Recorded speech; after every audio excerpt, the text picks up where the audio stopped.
Hi everybody and welcome. I am Aurora. This is Lessons for Full Spectrum Humans. Today is February 21st, 2024, and I'm very excited to teach you today and share with you all about the concept of hyperspace.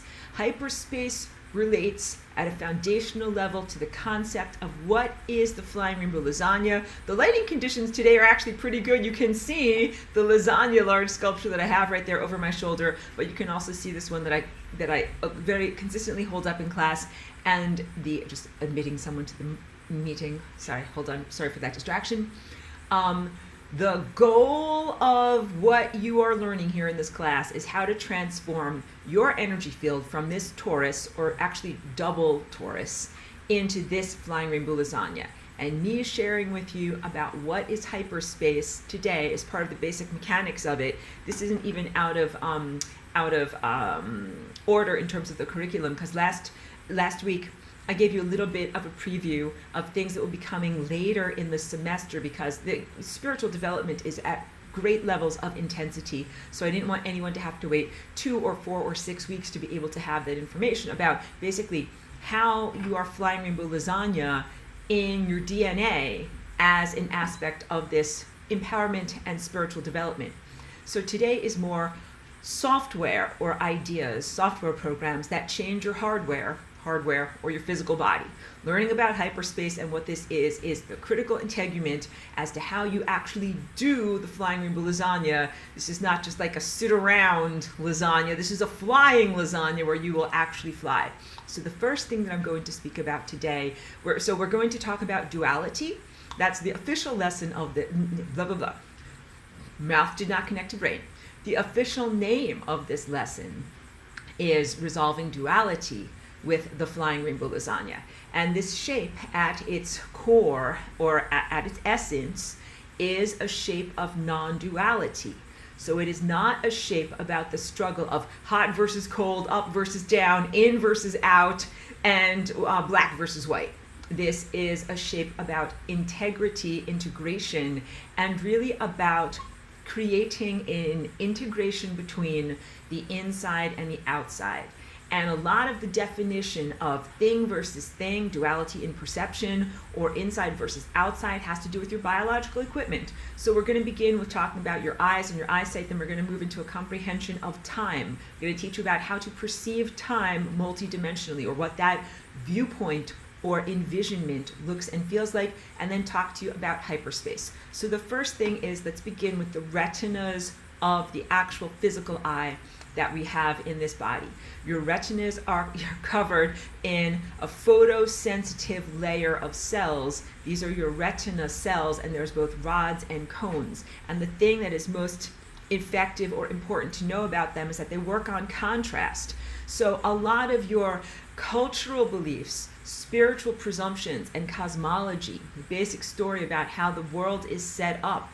You guys look at the world as a struggle between light and dark, as a struggle between good and evil, as a consistent tug of war, like pushing in one direction, pulling in the other direction, and locked in a constant battle of tensegrity. Largely because of your eyesight. Your eyesight is built on contrast, and this is wonderful, and this is great, and really, really works great on a survival level. The only limitation is when that viewpoint or perspective, biological perspective, is erroneously projected upon the world of values, consciousness development, spiritual attainment, because it is actually not a black versus white duality.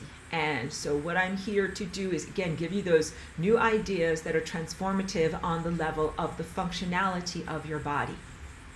The retina cells, I can draw this out for you, but I think it might be easier if I just kind of gesture with my hands.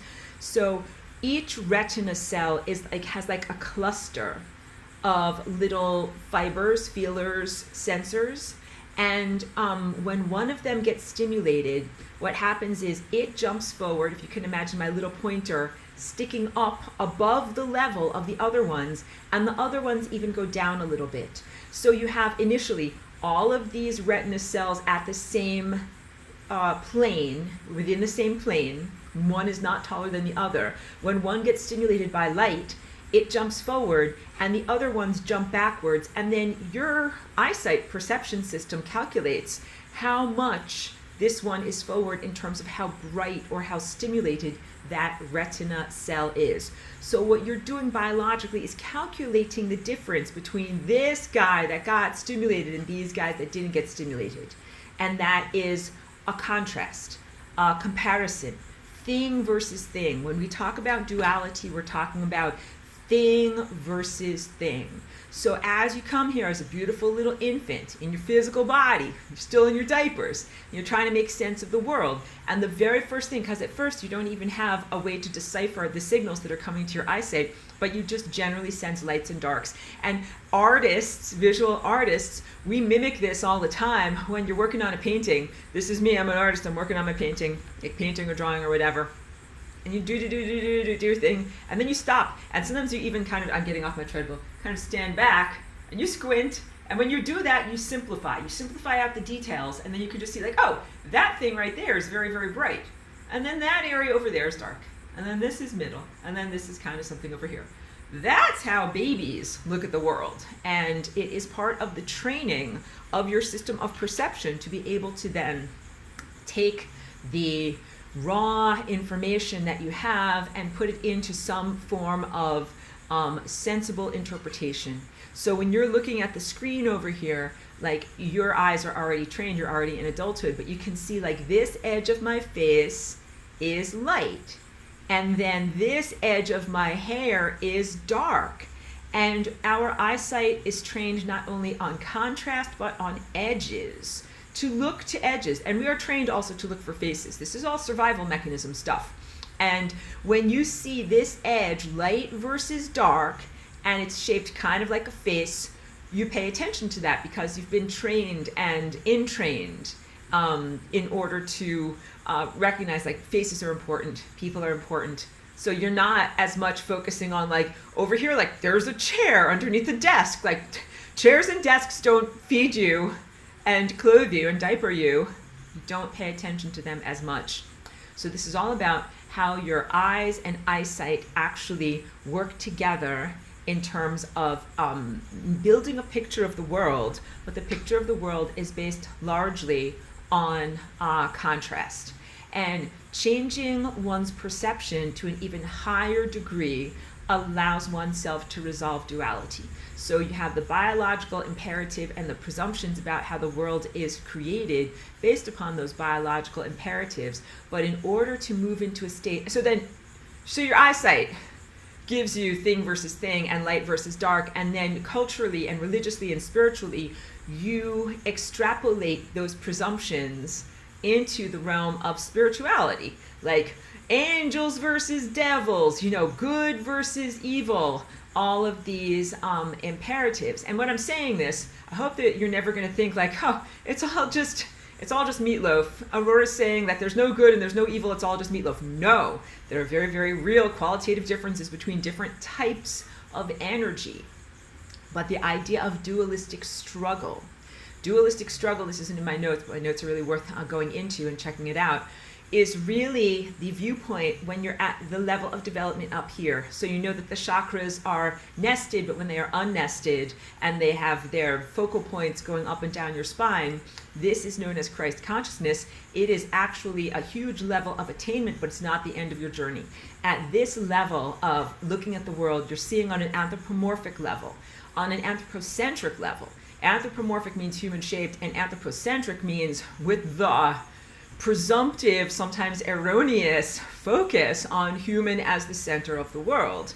And there's a lot of room for error in looking at the world through the Christ consciousness lens before it has connected here at the crown to unity consciousness, which is universal oneness, but not in the sense, like I said, of erasing the value of making a distinction between different forms of energy or different levels of consciousness. There are many different valid levels of consciousness, many different valid approaches or experiences that are going on. Let's even say motivations and agendae, because not everybody's going in the same direction. Some consciousness is evolving, becoming more focused, becoming more divinely connected into the point that you're like, I am God. And some consciousness or erroneous signals is not going in that direction. Some of it is going away from existence, away from divine union, away from awareness, away from self-awareness and away from sentience, and moving into a state of non-being. That is the essence of the story of Flying Rainbow Lasagne. But so what I'm trying to say is, at the level of interpretation, you can make a lot of mistakes as you're in the world of narratives and storytelling. Narratives and storytelling is like, once upon a time, and the princess was in the castle, and the knight rode up and, cut away the thorns and rescued the princess. But that is very, very different than saying, like, particle A interacted with particle B for event C to happen. So when you get to the level of the crown up here and unity consciousness and this level of pure seeing and perception, you're in the level of seeing, like what I do with my paintings, these pure patterns. My patterns are mostly non-figurative. Like, I have some paintings that have some simplified figurative forms in there, but mostly my paintings are patterns. But they are patterns that represent the journey of consciousness. And when you get to be sighted and literate, that's when you can see through here and you're literate, that you can interpret things correctly, then really all these patterns make sense and you recognize them as intelligence, journeys, consciousness, not simply abstract patterns like, tic-tac-toe boards or something like that. They're people. But when you're just interpreting things on the level of people and personhood and narratives, you can make so many erroneous presumptions. And that's the era that you're coming out of. You could call it the era of erroneous presumptions. But it is the Piscean age of Pisces, the age of having an external authority figure, and very, very severely, the age of duality. Thing versus thing. In belief system is the word that I'm trying to come up with here. Belief systems based on contrast and conflict. There's a huge amount of conflict, the frisson between two different things, two different assertions. People believe this versus people believe that. And when you get to unity consciousness, you are in the level of empirical truth, where all of the moral philosophy gets thrown out the window. Those become nonsense books because this is not something that you argue over and negotiate. You move into the realm of 1 + 1 = 2. So that is what I'm attempting to bring you into in this presentation here today. First, by highlighting how your eyesight as a biological imperative is based upon contrast, and then bringing you into how you resolve duality, how you move into the higher dimensional viewpoint. So I got boundaries and the edges and contrasting viewpoint. I'm just going through my notes over here because I'm really trying to stay on track. And then I also got into you as the perceptive glue, for lack of a better word, the integument that ties together each moment of time. So again, I told you I'm starting with a basic primer on your eyesight, but then I'm moving into multi-dimensional vision. So the analogy is your visual eyesight is trained on thing versus thing and light versus dark. And then your time eyesight, I don't have words for it, but your way of experiencing, perceiving time is also dualistic, all right? Because I bet that every single one of you, when you were like a little tiny child, had the experience of learning about time. There was a time when you didn't even know about time. You guys can hopefully rewind yourselves and remember that. When you were just like moment flows to moment, and things go into my mouth and things happen, and you might not even have memories that are conscious of that time. But at a certain point, you might have learned, like, maybe when is your favorite TV show on? Like, when is Sesame Street on? And then you learned, like, before, during, and after. Like, you developed a rudimentary sense of what is time. Time is linear to you. The approach of duality is an artifact of your experience of being submerged in time. When you are submerged in time, you are like a fish that is swimming in the river, and you do not have the overarching viewpoint of a bird that would be flying over the river. You just know that you're in the river right now, and you can remember all of the stuff that was backstory, all the stuff that you already swam through, and you can see a little bit into the distance in front of you, but you don't have the overarching viewpoint of all that the river contains, and the river is time. And you developed this structure with inside of you. It's a cultural paradigm, but it's survival mechanism based as well. The past, the present, the future.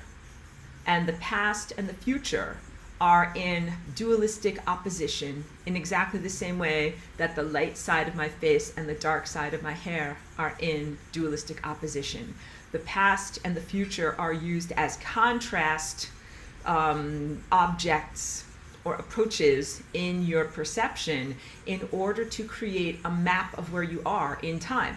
Just like a little baby, you had to figure out, like, I'm in a room, I'm somewhere. Food is this far away from me, or mommy is this far away from me. You had to develop a picture, a map, a spatial formfulness of where you are in the room so that you could navigate. And you've had to do the same type of thing with time. And so humans, by their basic nature of being submerged in time and through their cultural imperatives, those who came before you and taught you about this, taught you before, during, after, or past, present, and future. And I'm going to draw this for you now.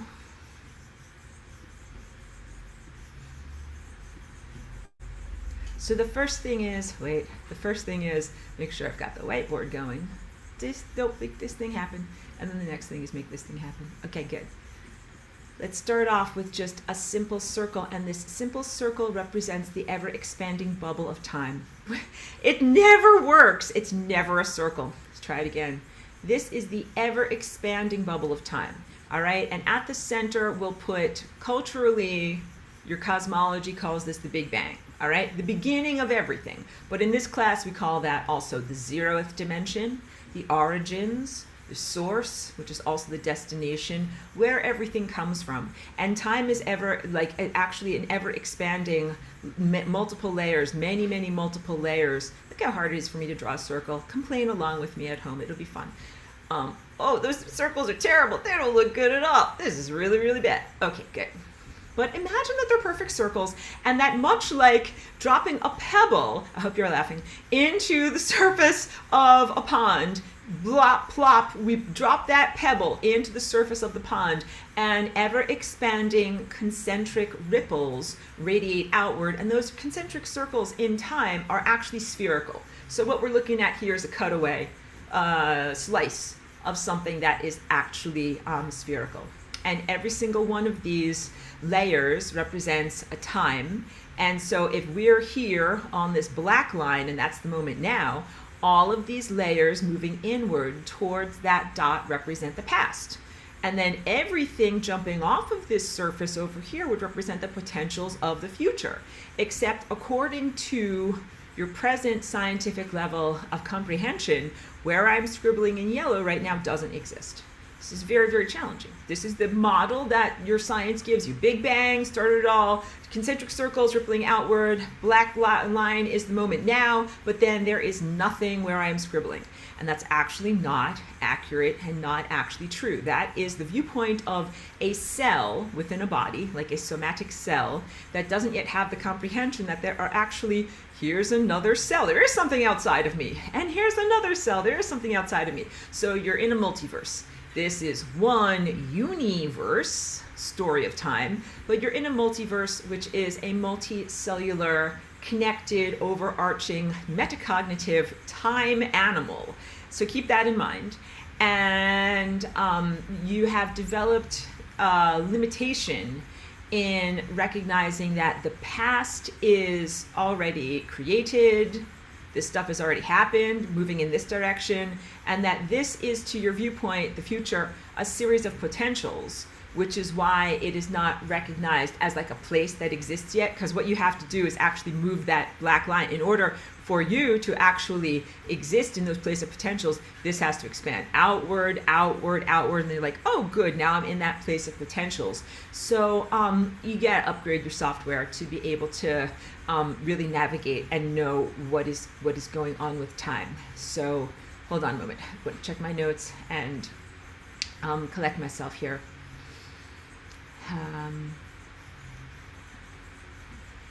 Oh, okay, I have to talk about that.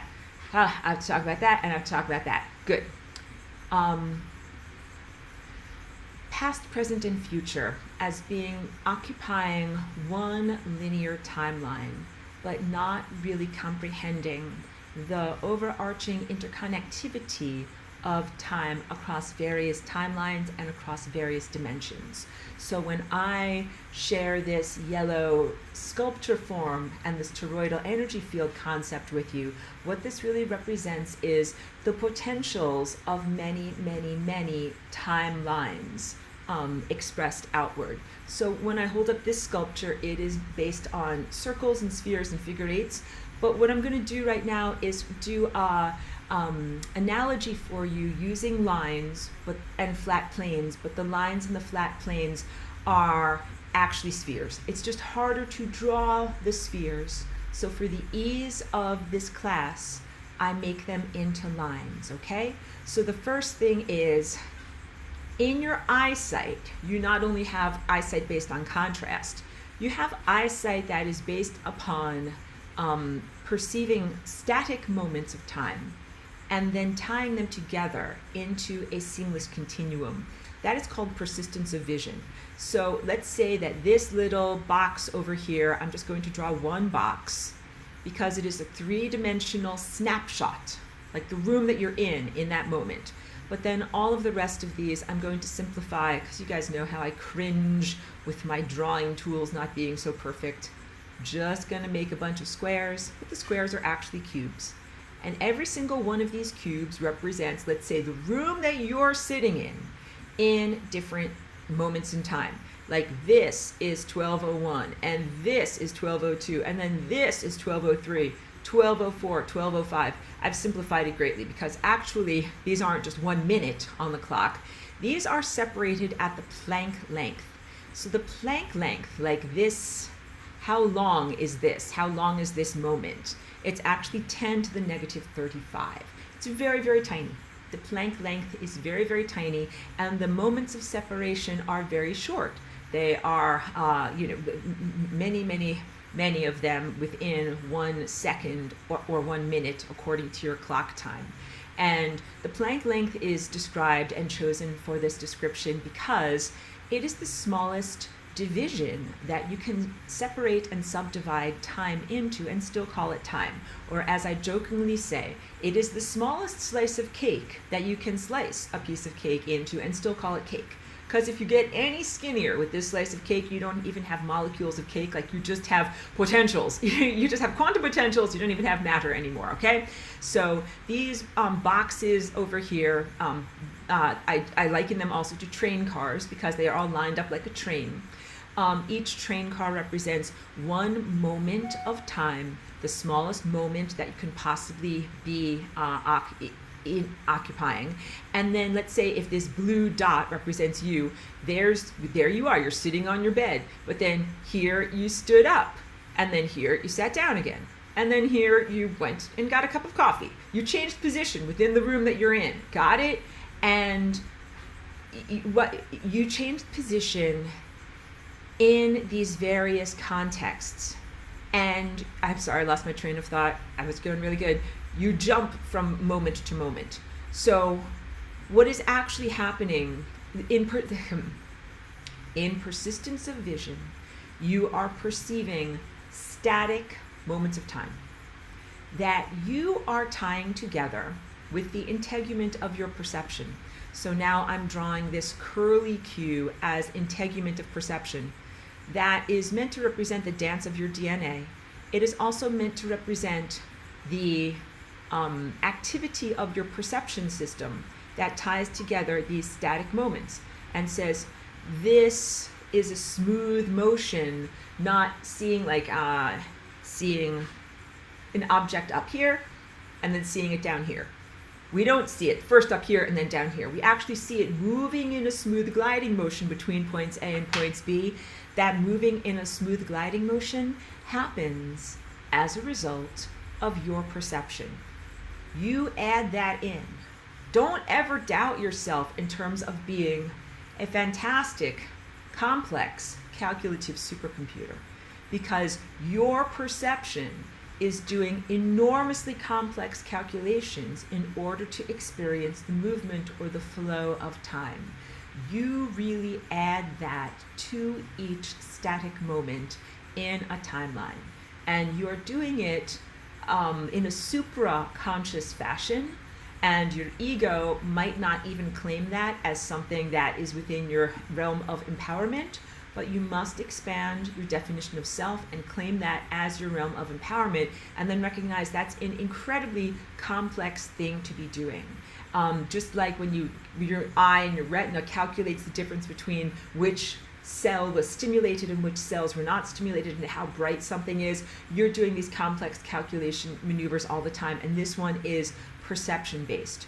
So your experience of moving through time is due to this phenomenon that is of your eyesight but also of your time body that's called persistence of vision. And it ties static objects together, and you build a story of a world that has motion in it and isn't just static stuff. Okay, so I drew this all out for you because this is very analogous to an old-fashioned film strip. If I draw this like, oh, I knew I would have trouble, guys. It's so hard. Let's put it like this and like this. If I draw it like this. Have you guys ever seen a film strip? Maybe some of you have, maybe some of you haven't, but it's a long piece of tape or animation cells that is divided into squares.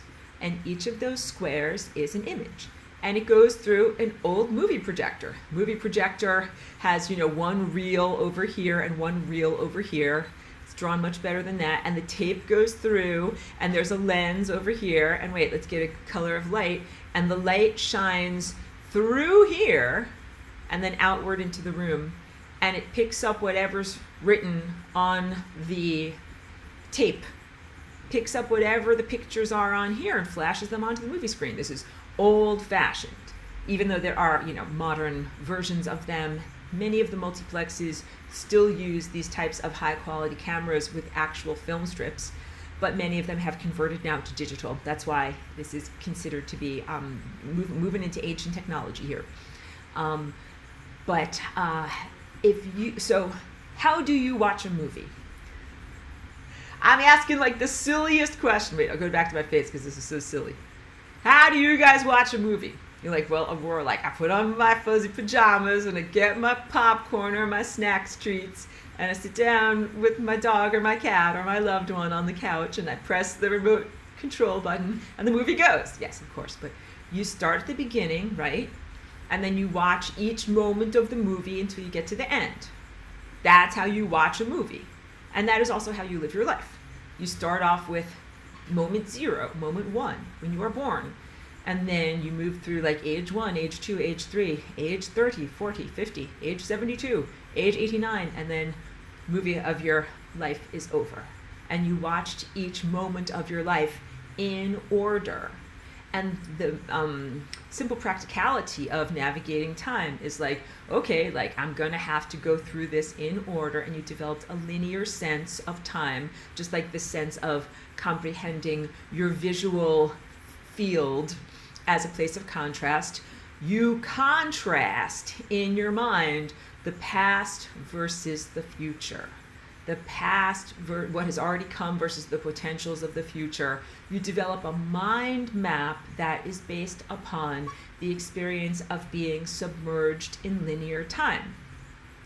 But when you become higher dimensional, the higher dimensional viewpoint is to see all time as now. So first I will describe it to you on the anthropomorphic level. In this level, you see a person's life all at once. It is not like watching a movie. If a highest dimensional being wants to learn all about you, it would be like this. I just learned all about you. Because I would see all of you at once. Like when you guys look at me right now, you look at me all at once. You see my eyes, nose, mouth, and hair, and shirt, all at once. You're not like, first I see your shirt, then I look at your mouth, then I look at your nose, then I look at your ears, then I look at your hair. No, you see the whole me all at once.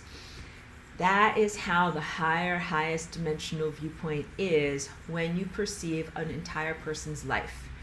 So if I were to look at you from that viewpoint, where you are right now, I would see you, but then telescoping back behind you, I would see every single thing that you've ever done that leads up to this moment. And I would also see all of the potentialities that you could have lived, paths not taken, that took the road not taken, already going allegorical here with some poetry there. All the things that you could have done but you didn't do, all the things that you did do that led you to this moment, and then also I see the potentials for your future, telescoping forward even further, all of the potentials that you can be, all right? It is seeing a person as an integrative, holistic presence of everything that you ever were and everything that you ever can be. So here's the best analogy that I can give to you that will help you to do like the mountain climbing, or like, ratcheting yourself up into the viewpoint of being a higher, highest dimensional person. First, let's erase the projector. And then let's say I'm going to be an old-fashioned film editor. And what I'm going to do is I'm going to get a color, and I'm going to, let's just make it this color. All right. I'm going to draw, this is a table. This is my big giant editing table because I'm the film editor. And what I'm going to do is I'm going to slice all of these moments of my film strip of life. I'm going to cut them with a big giant pair of scissors. And then what I'm going to do is I'm going to lay them out in a grid format. So I'm going to begin with this square up here, and that is film 1 or moment 1 of your life. And then I'm going to go all the way over to here. This is going to be the end of the film. Let's call that, 100, like age 100. And then every single cell or moment of the narrative story is going to be laid out on the table where I can see the whole entire thing. So I'm drawing this as a simple grid, but you guys can fill in and, imagine the details. Thousands, hundreds of thousands of individual moments all laid out on the table. So beginning in the upper left-hand corner and moving to the lower right-hand corner, roughly in the same way that we read, the English language. So I'm the editor, and I can look at the whole entire movie all at once. When the movie is laid out on this big giant editing table, I am able to see every single thing that the protagonist has done, you, the experiencer, at once. And it gives a completely different viewpoint of what life is. All right, so that is the higher dimensional vision, or an analogy of what that is. But I'm the editor. The world, cosmic infrastructure, the sun and the stars and pure consciousness is constantly in a effort to improve modality, is constantly refining and upgrading and making reality better. And so this is just the first edit of the movie of reality. It's not the end of the editing process. Reality gets edited, and this is the concept of multiple parallel realities. And this is also what is exemplified in this toroidal structure, and especially the lower quadrant where you are on these various different timelines. So this is another way of comprehending what those various different timelines are. So this is the first edit. But I'm like, well, we want to change different things in the story. So I'm going to do something a little bit different. And then now I'm going to just draw a different color grid on top of there. Just basic shorthand so that you can kind of get an idea. In this layer of the story, we change things a little bit. Like maybe, characters were introduced earlier, or storylines were changed, or different things were emphasized, but it's a slightly different version of the story, okay? And then you can look at the whole entire story and see everything all at once. But that's not the end, because then you watch the whole entire movie as a linear experience, and you're like, okay, that was good, but could be better. So let's make this version. And these are all higher dimensional versions of that same reality.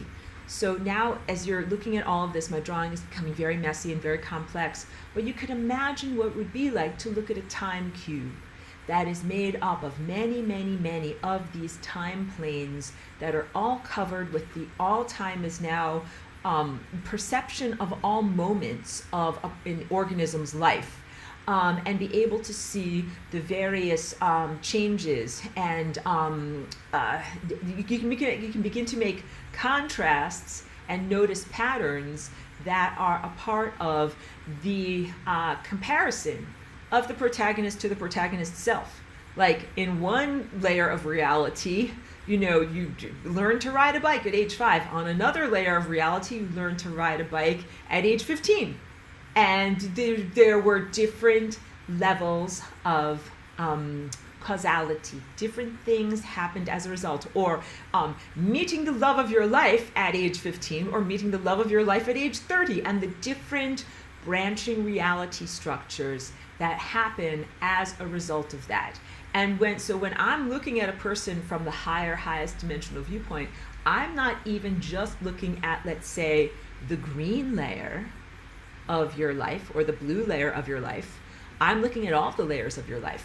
That is what it is to look at this time structure.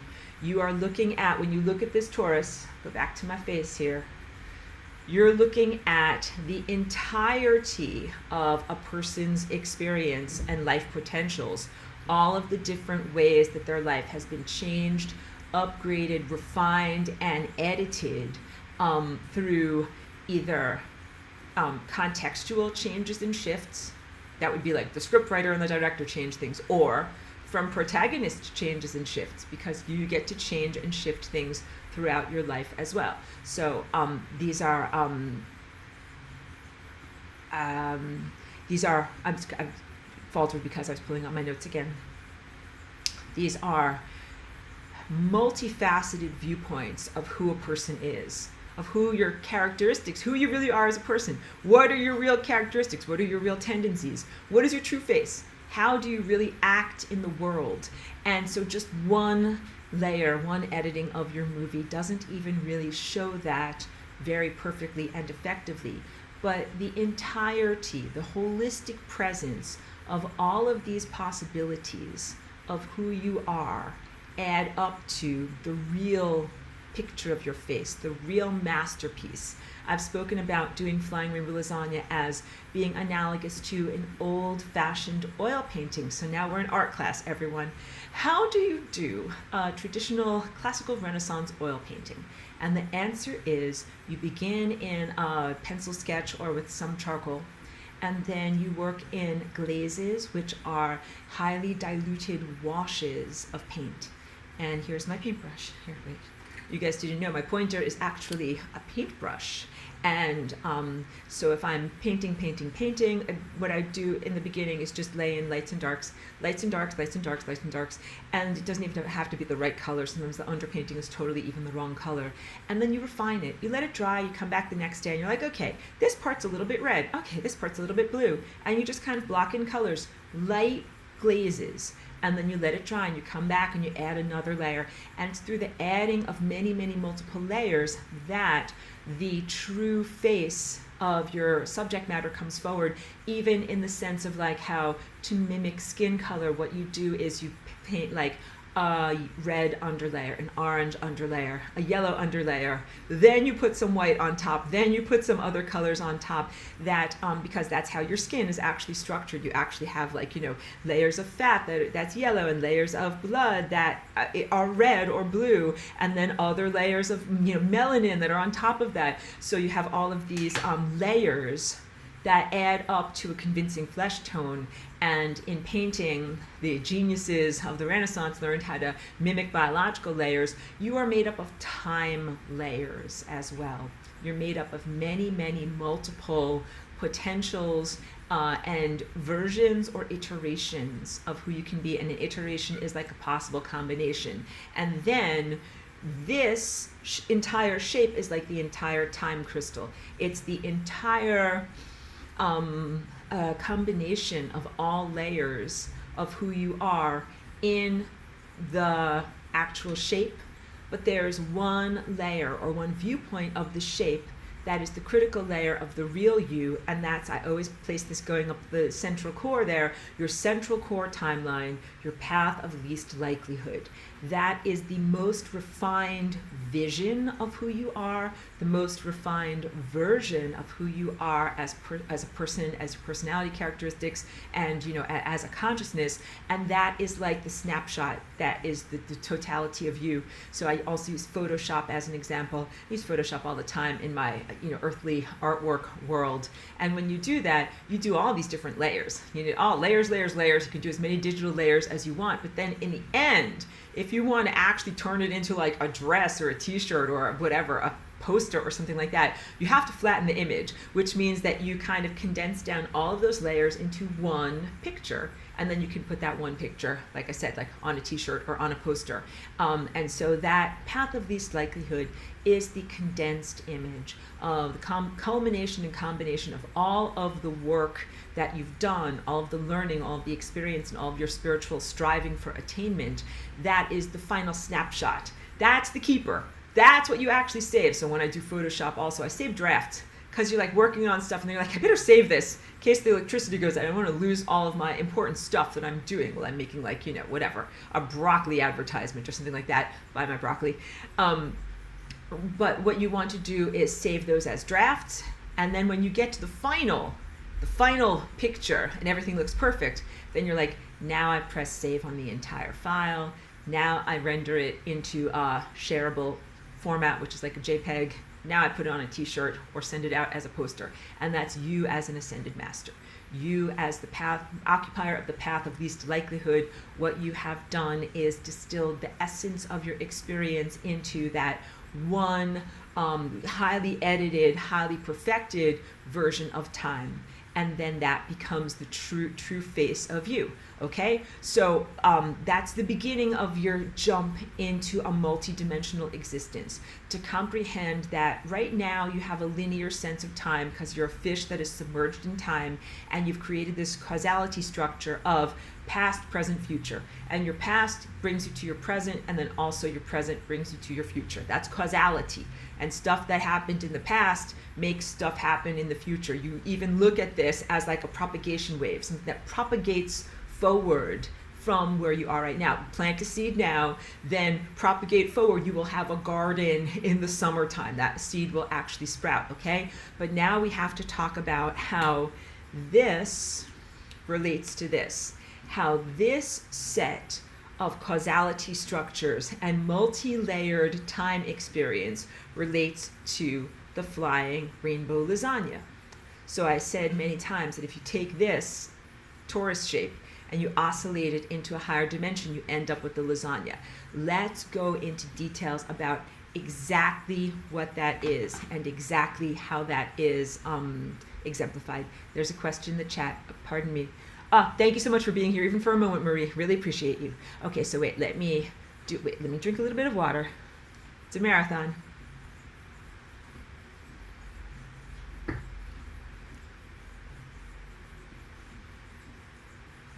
Share screen to this. I hope you guys all did your homework. It's worth it checking out the stuff from the recorded lessons, because I drew this picture specifically to be able to be sharing it as a part of what I'm doing here with the lessons. So this is resolving duality with the Flying Rainbow Lasagne.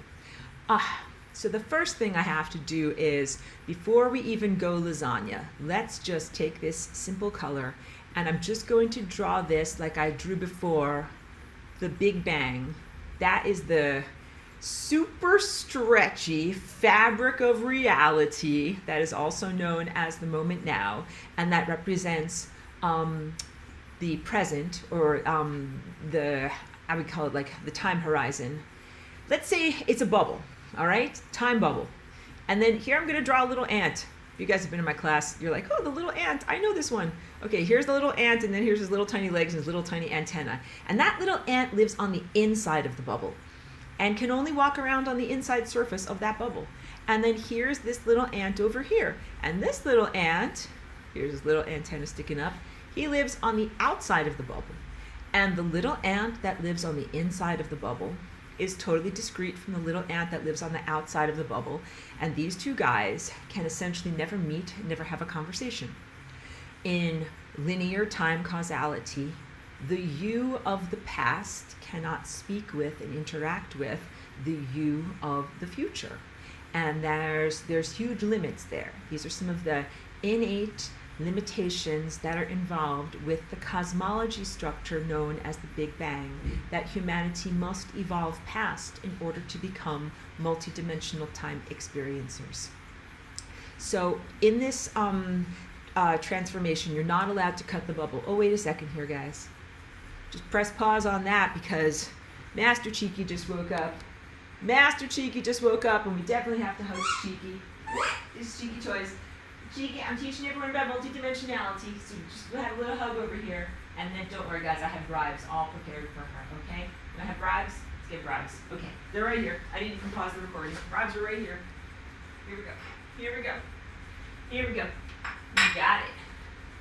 Oh, yeah, guys. We went to the butcher and we got good bribes today, so Cheeky is totally ready. Sorry about that brief interruption. But you guys all love Cheeky. And I tell her 52 people on the internet love you. Okay, back to class. We're doing this one right here. Inside, oh, but my bubble disappeared. Don't worry about it. But you remember it with your mind. The Big Bang, presumption, cosmology, and the story of how reality is created puts you in a box of limitations that states that what's in the past is in the past and what's in the future is in the future, and that these two things cannot communicate because according to the rules of reality, you're not allowed to cut the bubble. That would be like destroying time. If you cut the bubble, the little ant on the inside and the little ant on the outside both do not have a place to live. Everything goes bye-bye. So it's essential for you to maintain the integrity of time and then figure out a way to go higher dimensionality.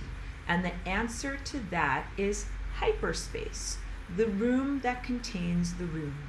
So when we begin with just this simple toroidal structure, which I'm showing you over here, which is in a cross section.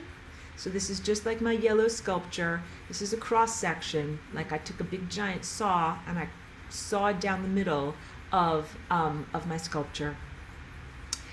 This is what you've got. And then, I often draw for you, like you've got these little, I hope you can see them effectively, these little timelines moving up, timelines moving forward. And this is the, get a different color. Get a different color. This is the central convergence point right here. And that is the zeroth dimension, source and dimension. Source and destination. Okay.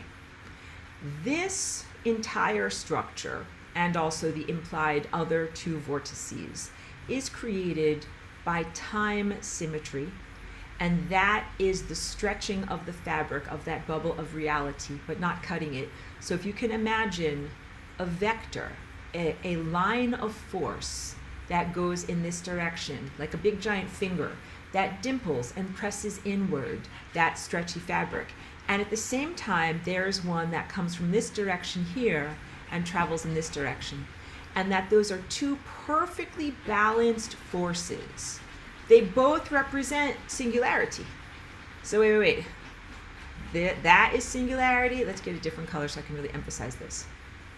That is singularity there. That is singularity there, and that is singularity there. And in the rest of this drawing, you also have singularity there, and then you also have singularity there. And then you would have singularity here and here if this was a totally complete drawing. And then you would also have, a big giant vortex like that, and another big giant vortex like that, because you would have two more of these guys, singularity vectoring into this direction and singularity vectoring into this direction. All of these drawing lines are meant to get you to comprehend that singularity is oscillating between these different positions and vectors already in the structure of reality, even before we begin to do the Flying Rainbow Lasagne. And what you have is time symmetry. So I have focused, and I know this is level 2 stuff, and we still will go through level 1 stuff, but I have focused mainly throughout the curriculum of this class of talking about this quadrant as being one lifespan, like from birth to death.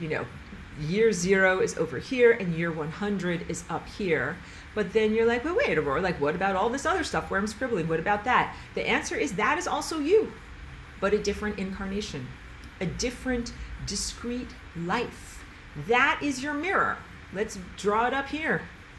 This is your mirror, your complement, your symmetry. It's also you. And also, if I did all the different colors, we'll just grab random colors, but also this version that would be over here is also you. And this version that is over here is also you. So every single one of these sculptures that I'm showing to you has multiple time vortices that are all you. You have chakras going up and down your body that represent your present, lived, and embodied existence, but also embodiment existences that are not in this time space here, but that are in a different time space, but that are still you. So that is part of jumping into a higher dimension, beginning to expand your definition of self and dilate your identity to encompassing multiple incarnations at once. Because, for example, when I have this chakra in my body, it might wibble wobble like this, but it maintains the integrity of all 4 of these vortices. So it's not like I'm just doing one vortex at a time and then I do the other one, then I do the other one. All of these vortices are together as a holistic piece of you. Can't get rid of these other pieces of you. It's all you. So you are, of course, focused on this experience here now, but all of these other layers of yourself are evident. That's like when I told you, like, you don't first look at my mouth, then look at my eyes, then look at my nose, then look at my hair. Like, you see the whole face all at once. This is your whole face. It's your whole face. So I emphasize the lower quadrant as being one of your time existences, but you are in the process of refining yourself through all of these time refineries. And the key point in this teaching here is the way that there is time symmetry and that these purple lines meet in a perfect balance of forces. If one is going 10 miles at 10 miles an hour, the other one is also going 10 miles at 10 miles an hour, and they meet at the train station head on. It's a perfect head-on collision. It's actually a very, very positive time collision, because out of that perfect alignment, then there is the neutrality, the culmination, and then imagine like when swimmers do that little flip around and go directly in the opposite direction. You meet at infinity. You do not stop. What happens is you do a little flip, turn it right around, and then you move back in this direction. And then this one's going to move back in this direction, okay? So you're already getting the sense of singularity and this oscillation of singularity, creating time symmetry in an abstract layer of causality that is beyond your individuated existence, or is really all-encompassing of your individuated existence. All right, so every single one of these little timelines down here, like, you know, these little yellow toothpicks that I drew, those contain rooms. Like, let's draw a little tiny box there.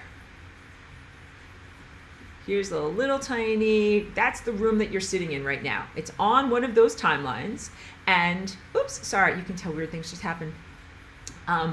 It's on one of those timelines, and it is comprised within your chakra or your light body, all right? So that's a room. You're in the room. The room contains you, but you also contain the room because that chakra is inside of you. The time potentials for the room that you're in exist inside of you, but you also exist inside of your room. And then also, now your mind will liquefy. What is the room that contains the room? Because you contain the room contains you, but what is the room that contains the room? That is called hyperspace. Let's draw a big giant contextual box. You can use pink. This is the room that contains the room. It's a big giant room. There's lots of wiggle room. All right? It's terrible drawing. Just laugh at me. Pity me. Okay, moving on. This creates a context. When I drew that initial whiteboard of the Big Bang and I scribbled in yellow and I said, this is the area of the future and potentialities that are not recognized by science, it's because science does not presently contextualize that particular expanding time bubble. It thinks of it as the only thing in existence and that there is nothing outside of it. It has no context. In order to sense movement, you must have context. Like if I took one step to the right or one step to the left or moved, jumped up or jumped down, jumped relative to what? If you're floating in a contextless void, there is no comparison. And again, your contrast comes up, the sense of contrasting thing against a thing. So there's no way to be able to describe your movement in a space because there's nothing relative that you are moving to. You have no benchmarks, you have no landmarks, you have no gauges upon which to judge or assess your movement. There's just a large contextless void. All of that changes when you put your time body into a context. You put it into a room. Instead of envisioning this as this thing that just exists and then there's nothing outside of it or around it, you put this into a room. And the room is called hyperspace. And it is the room that contains the room. In fact, it is the room that contains all of the potentials for what is the room and what can possibly be occupied.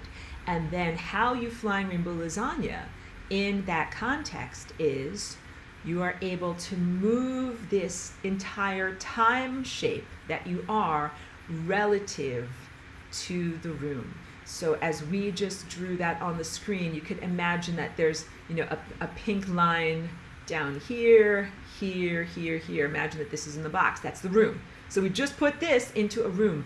And then what I can do is I can move this sculpture like this relative to the room that we just created, jumping it up and down in a higher dimension. We have to create a higher dimension. Another thing that we can do is I can hold this in one position, kind of in the middle like this, and then I can actually make the room jump up and down around this. Either of those two things is fully acceptable. When we do either of those two things, that is when we get this lasagna shape. That is when we get the creation of this lasagna, which is, you can see where I'm circling this right here. So this torus, that's the yellow shape that's up here. That's the torus in one position. Then it sometimes jumps down into this position down here. And when it does so, this singularity, convergence point that is here, swoops down to here. And when it makes that swooping motion, it turns this, get the right color, bubble, this time bubble, it turns it inside out. And it creates a porosity or a connectivity between the inside and the outside. Now this is very similar to, you might find in my supplemental homework lessons that are on a playlist on YouTube, an old math video that is about how to turn a sphere inside out without cutting it, which is apparently kind of an old math conundrum. And the way that some people solve it, but I don't think it's really solving it, but solve it in air quotes with wiggle room, is, they do these like complex maneuvers of kind of like bubbling the surface and bubbling the surface and bubbling the surface again. But they don't move it in a higher dimension. So when you move it in a higher dimension, you still have this membrane here. This membrane here is like this membrane here. And we're not cutting it, but then all of a sudden we're moving it to a different position where then the membrane is over here. And then when we move it back up, then the membrane is over here. And then we move it back down, then the membrane is over here. So I have an animation to show this to you, but you're really gonna get it.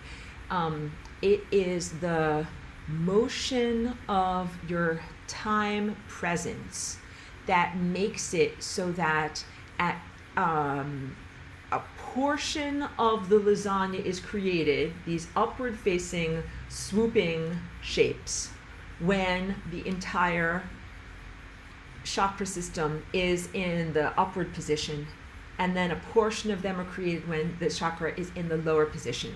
The oscillation between these two positions is what creates this inside out maneuver. Okay, and let me just drink a bit of water. Hold on one moment here.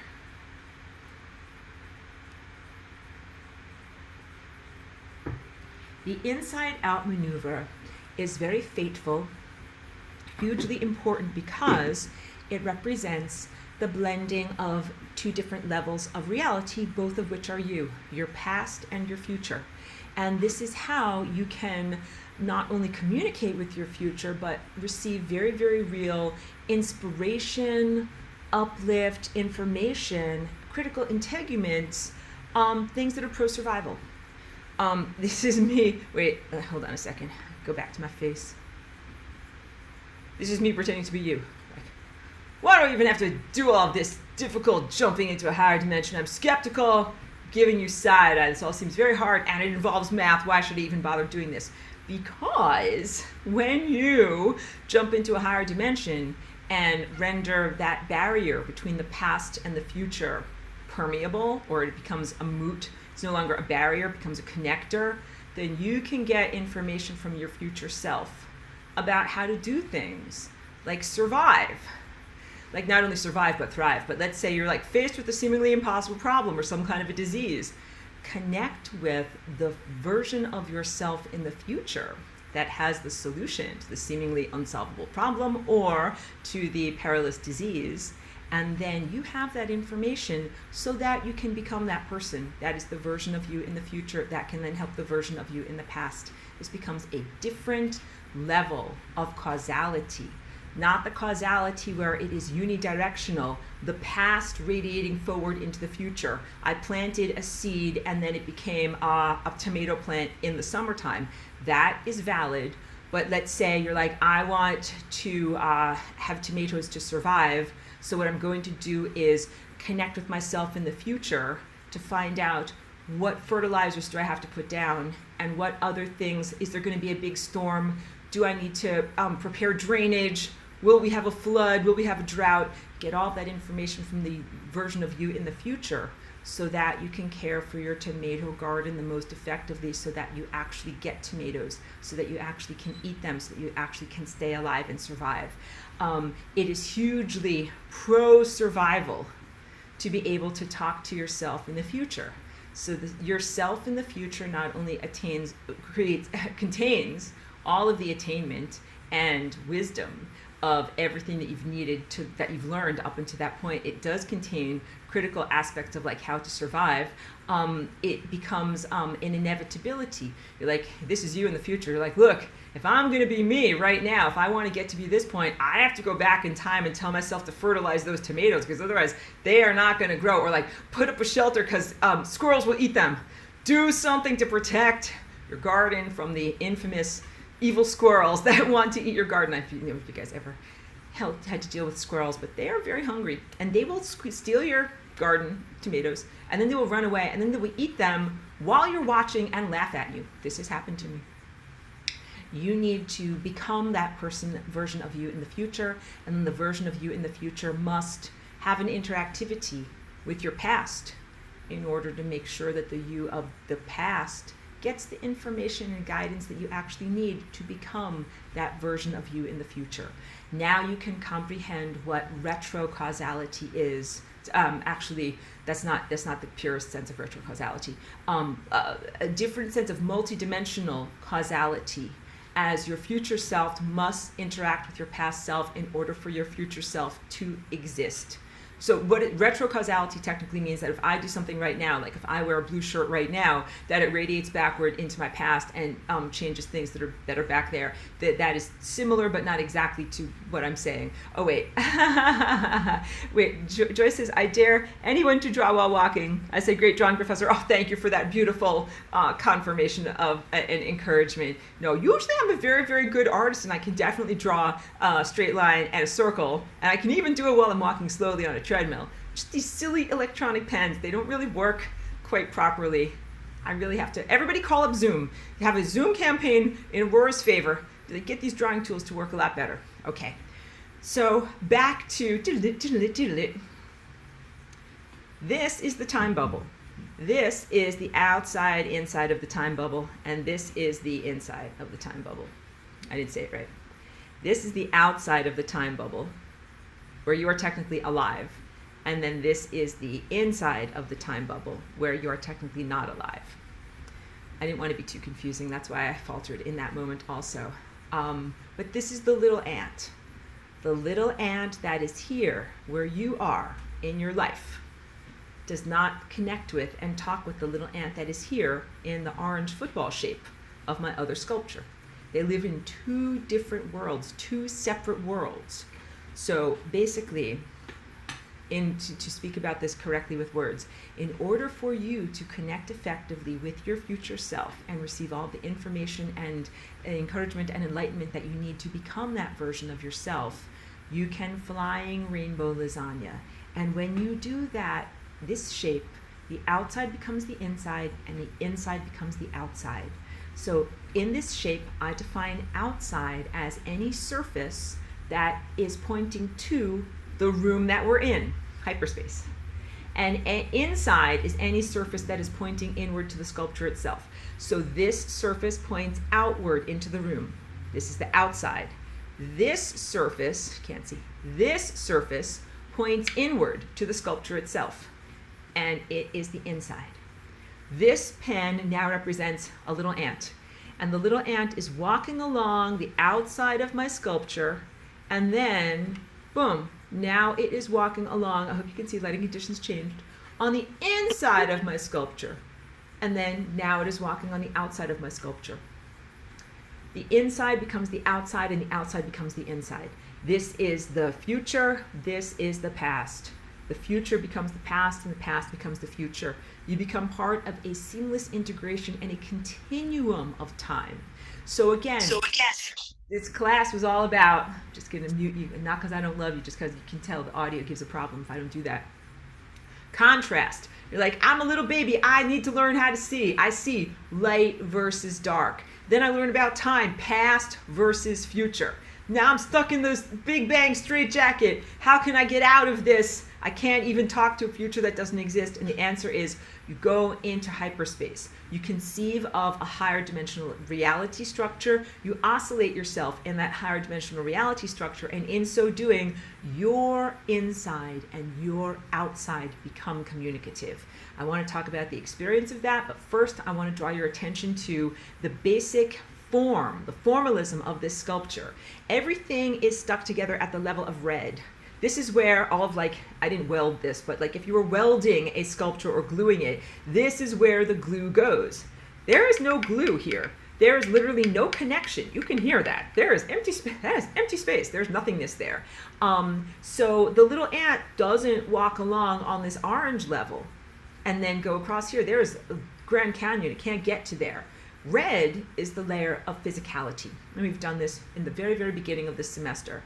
Red is physicality, orange is mammalian emotional energy, yellow, the hacked human operating system, green, unconditional love, turquoise, the layer of truth and communication, blue, the layer of pure Christhood and insight, Christ consciousness and insight, and then violet, your connection to the divine.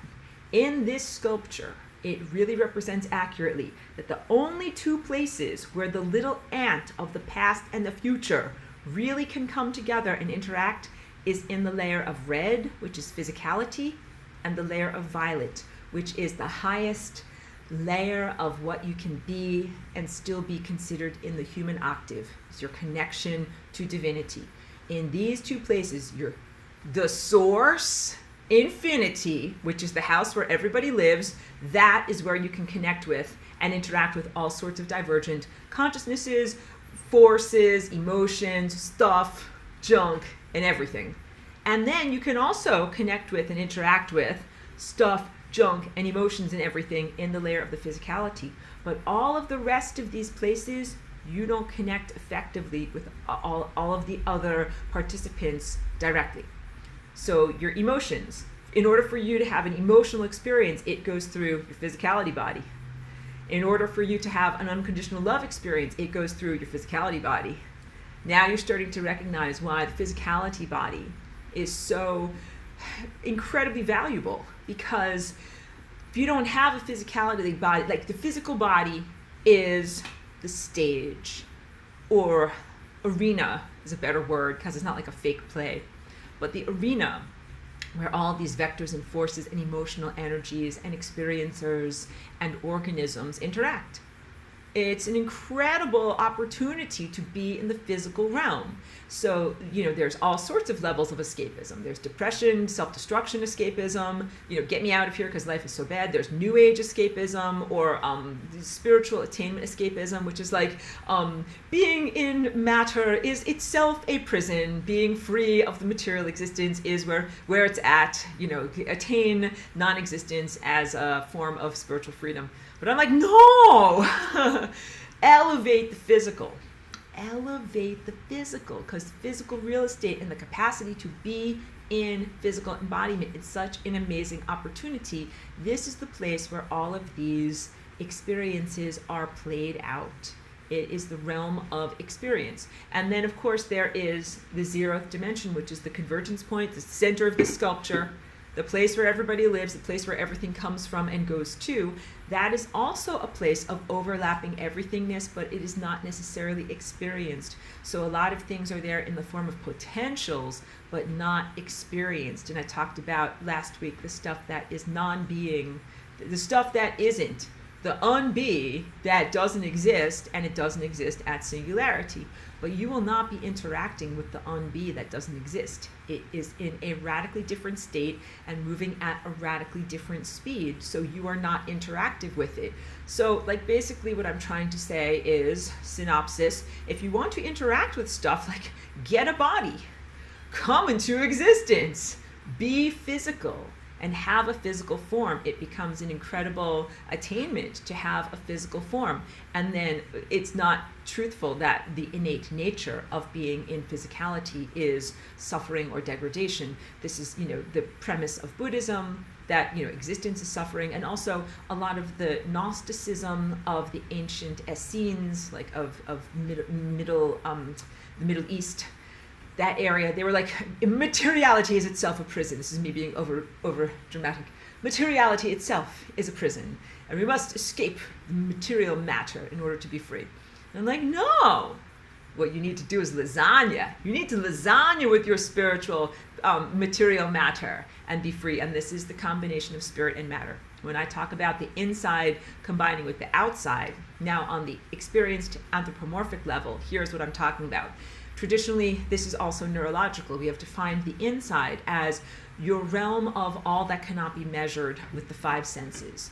It's your thoughts and your dreams and your feelings. And I say it cannot be effectively measured because it's like, can I put your anger on a scale? How many pounds does your anger weigh? You're like, I don't have an answer for that. Okay. How tall is your joy? I don't have an answer for that either. Of course, you can't measure it effectively in inches or centimeters or even, whatever, pounds or something like that. Passion, like, how many pounds does your passion weigh? It's like, you don't have answers for this. And so science like backs away cringefully. Like, I can't answer that question. Let's not talk about it. Passion, dreams, intuitions, everything that is ephemeral. The nature of ephemera is that it is non-physical. So objective materialist science measures the physical. And the world of consensual reality is defined as the outside. So this also, I'm taking you on a neurological journey here, guys, goes back to when you were a little tiny baby human infant. And you had to learn the difference between you and not you. So maybe you were in your crib. And babies do things like they bite their own hand. They bite their hand. They bite their foot. I won't bite my foot for you. They do all sorts of things. They hit themselves in the face. I feel that. That's me. And then they do something like they hit their stuffed animal. I'm like, that's weird. I don't feel that. That's not me. Or they hit the bars of the crib. That's not me. And early childhood, all of that flailing around what babies do, what they're really doing is exploring their sensorium and building a picture or a map of the outside versus the inside. Me versus not me. Self versus context versus other people. And that's very valid. It's a positive stage of development to do that. What is not necessarily positive is the invalidation of the stuff that's the inside in the objective materialist world, because it is largely non-physical and not measurable. So it is looked at as less valid, less valuable. We certainly don't have an economy. Our economy is based on outside stuff. It's based on sacks of grain, bars of gold, other things that are easy to like see and touch and weigh. That's the economy. Your economy is actually not based purely upon ephemera, which would be like an idea. I had an idea, pay me. It's like, no, that doesn't work that way. You got to do something with your idea. You got to make a thing. Then you got to like sell it on a Shopify store. Then I will buy your thing. It's not enough to just make an idea or just make a song or just have an inner feeling state. Could you imagine? That would be an amazing world if you got paid for your inner feeling state. You're like, I made an inner feeling state today. Like, ka-ching, I'm ready for this. Like, no, like we don't do that way around here. I know. So all of that joking silliness aside, because you're coming out of a very imbalanced world of commodification, and I'm actually not encouraging those commodification imbalances to then continue to your dream state, because then this is everyone who'd be like, can't talk, gotta go to sleep, I gotta do some dreaming, and then I gotta get paid for my dreams. Like, no, that is not what I want. Actually, I want to move you away from commodification motivation, but I want to move into validation of your inner state as being as valuable as the object in your outer reality. Your inner state matters. Your state of your intellectual consciousness, perspective, your emotional state, how creative you are, like how much you can innovate, is as equally as important as the stuff and junk that you have in the world that sustains you. Both of these things are important. Flying Rainbow Lasagne is the bringing together of spirit and matter. It is the bringing together of your inner state and your outer state. Bringing together the inner world. Remember, these two worlds couldn't connect. The little ant on the inside couldn't talk to the little ant on the outside. But when they can connect, they make an amazing world that is made of matter that is responsive to mind. Matter that is responsive to your ephemeral nature, your emotions, your spirit. So we've been calling it smatter, like S-matter instead of spatter, because spatter sounds like either something that like blood goes in a spatter pattern or something that comes like when your cake goes horribly awry and it spatters everywhere. So maybe smatter sounds more positive, but you become smatter. You become a higher state of matter when you fly Rainbow Lasagne by placing your time body in a higher context that is known as hyperspace. All right? And when you do that, it means your inner realm of dreams and hopes and passions and ephemeral considerations and feeling states becomes manifest as your outer world. And your outer world then feeds back in. The inside becomes the outside and the outside becomes the inside again. The outer world then feeds back into your inner world. So you're like, I thought a thought, I felt a feeling, and that feeling connected to physical reality, the outer world, and made an event or made a structure. And then I experienced that event or I experienced that structure. And then it went back inside of me and gave me more impetus and innovation. And then I made another inner feeling state that then made the outside. And I hope you can see that this can be a very, very positive form of eternal existence or perpetual motion machine. A positive form because, you know, when I talk about perpetual motion and things like that, a lot of people are like, we're already running on the karmic hamster wheel. We don't like it. Spiritual escapism. Get me out of here. I'm a Gnostic. And then I'm like, calm down, guys. Because I recognize that your existence has been unpleasant and limited, and you haven't had all the freedom that you're supposed to actually have. When you are able to influence and have this beautiful rapport with your outer existence and your inner existence, existence becomes fun and exalted. What you're doing is sanctifying the mundane. Instead of saying, oh, the mundane is stupid and matter is bad and a prison and everybody here just pushes a wheelbarrow full of cow dung and then dies. It's like, nope, that's not supposed to be your life. But your life is supposed to be that you are an amazing, exalted dreamer, and that you dream up all sorts of different objects and people and interrelationships and events, and then you experience those events, and then they feed back into you. You become a very committed participant in the world. It's totally beyond determinism. Determinism is like this. Oh, I'm surly. I don't write the script. I'm just a stupid actor or an actress. I just say what they tell me to. Don't ask me, I'm just doing my job. I just work here, all right? It's very disempowering. And often people feel it in a sense of feeling very dissatisfied about their life. They're like, I don't like this play, but I'm just a stupid actor or an actress, and I can't say anything or do anything about it. Determined. But I taught you last week that we're really not in a deterministic world, that you actually have a huge amount of co-creative impact on time potentials. So it's not like all of these time potentials are written by the great scriptwriter and then you're just an actress and you just move through it. And maybe you're on this timeline, but then maybe you shift to this timeline, you shift to this timeline. That's not what's actually going on. There are basic edifices and structures, and then you embellish. You have a huge impact even before you lasagna on the structure of reality. And that is a really good answer as to people who might wonder as they are coming into their levels of self-empowerment. Like, hooray, wait, this is me, I'm coming into my levels of self-empowerment. Hooray, you mean I can do stuff, wave my magic wand, and poof, now everything is perfect. No, why not? Because you're in a co-creative partnership where you are not only grandfathering in stuff that already has been in existence until you came into your state of empowerment. Some of that stuff is hugely out of balance, but also you are in co-creative partnership. That means that some of what is externalized emanates from inside of you, and some of it emanates from higher dimensional realities and highest consciousness, like God's self, and some of it emanates from other people.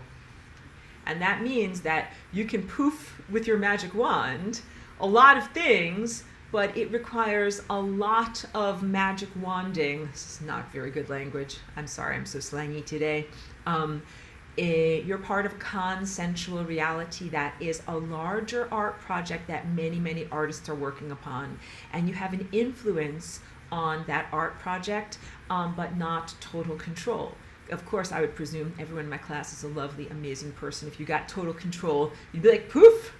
I wave my magic wand and immediately evidence a perfect paradise for everyone. Pedro says magic wanding equals cooperative magic. Exactly. Exactly. And you must be cooperative with God's self, highest self, yourself from the future. And you must also be cooperative with other people who are alive, because, big takeaway, who do you think these guys are? This time vortex and this time vortex and this time vortex. So like I'm always showing you this one at the bottom and you're moving upward, right? But what if you're in this one? What if you're moving upward through this one? What if you're in, I have to make my hand go weird, this one, moving through this one? What if you're in this one and you're moving through this one? It's you. It's you. I want to just throw down my stuff and be like, that's it, guys. Lesson's over. No, lesson's not over, but that's the big take. That's you. So you are co-creating with yourself in the future, God as your highest self, yourself in the future as, spoiler alert, God. That guy over there, spoiler alert, is you, connected through your chakras, coming from a different direction, but still you. So it requires a lot of concerted effort. When I use the word concerted, I mean literally like a concert. You have to act like a symphony in order to do these things. So now you're going to get into questions of free will, like how much am I allowed to do? How much is that guy allowed to do? How much is that tree allowed to do? How much is my dog allowed to do? And the answer is like you are here learning those answers. You are here in the realm of red, which is the realm of experience, to be able to learn the answers to those questions of how much empowerment do you have? How much is it appropriate for you to use your empowerment? Where's the frisson of where you join up against someone else's free will? But then you're like, but technically that guy is me in a different state. Then can I override his free will? Technically Cheeky is me in a different state. Can we override her free will? Technically all light everywhere is me. And when that is actually a spiritual truth. When you get to the highest level of spiritual attainment, you're like, I am light. I'm all light everywhere. I'm made of all light everywhere, and therefore there's no conflict for me to influence reality structures and all light everywhere. That is when you're in the highest dimensional reality structure that is appropriate, and then there's no question about boundaries. But you are not there yet, so you are here learning these lessons of responsibility to self in contrast to responsibility to your community, which is exactly the same lesson that you learned in your crib. touch my face, I feel me. But I touch the crib, I do not feel me.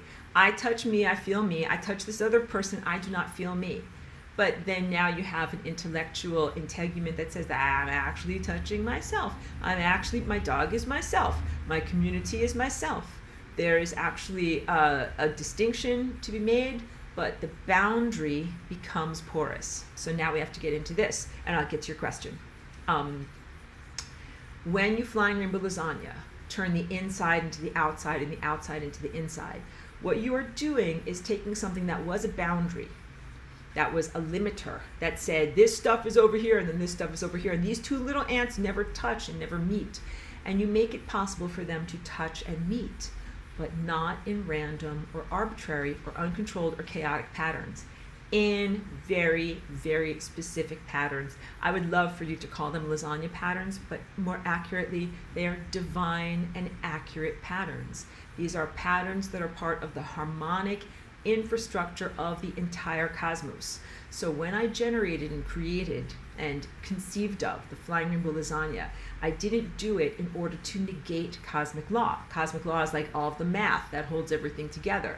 I did it as the final step of a math proof, where you have a logic system and you have all these other foundations of logic, and then you have to put the cherry on top and say, what is the conclusion that is going to still be truthful in light of all of these other, in contextual relevance to all of these other truthful statements.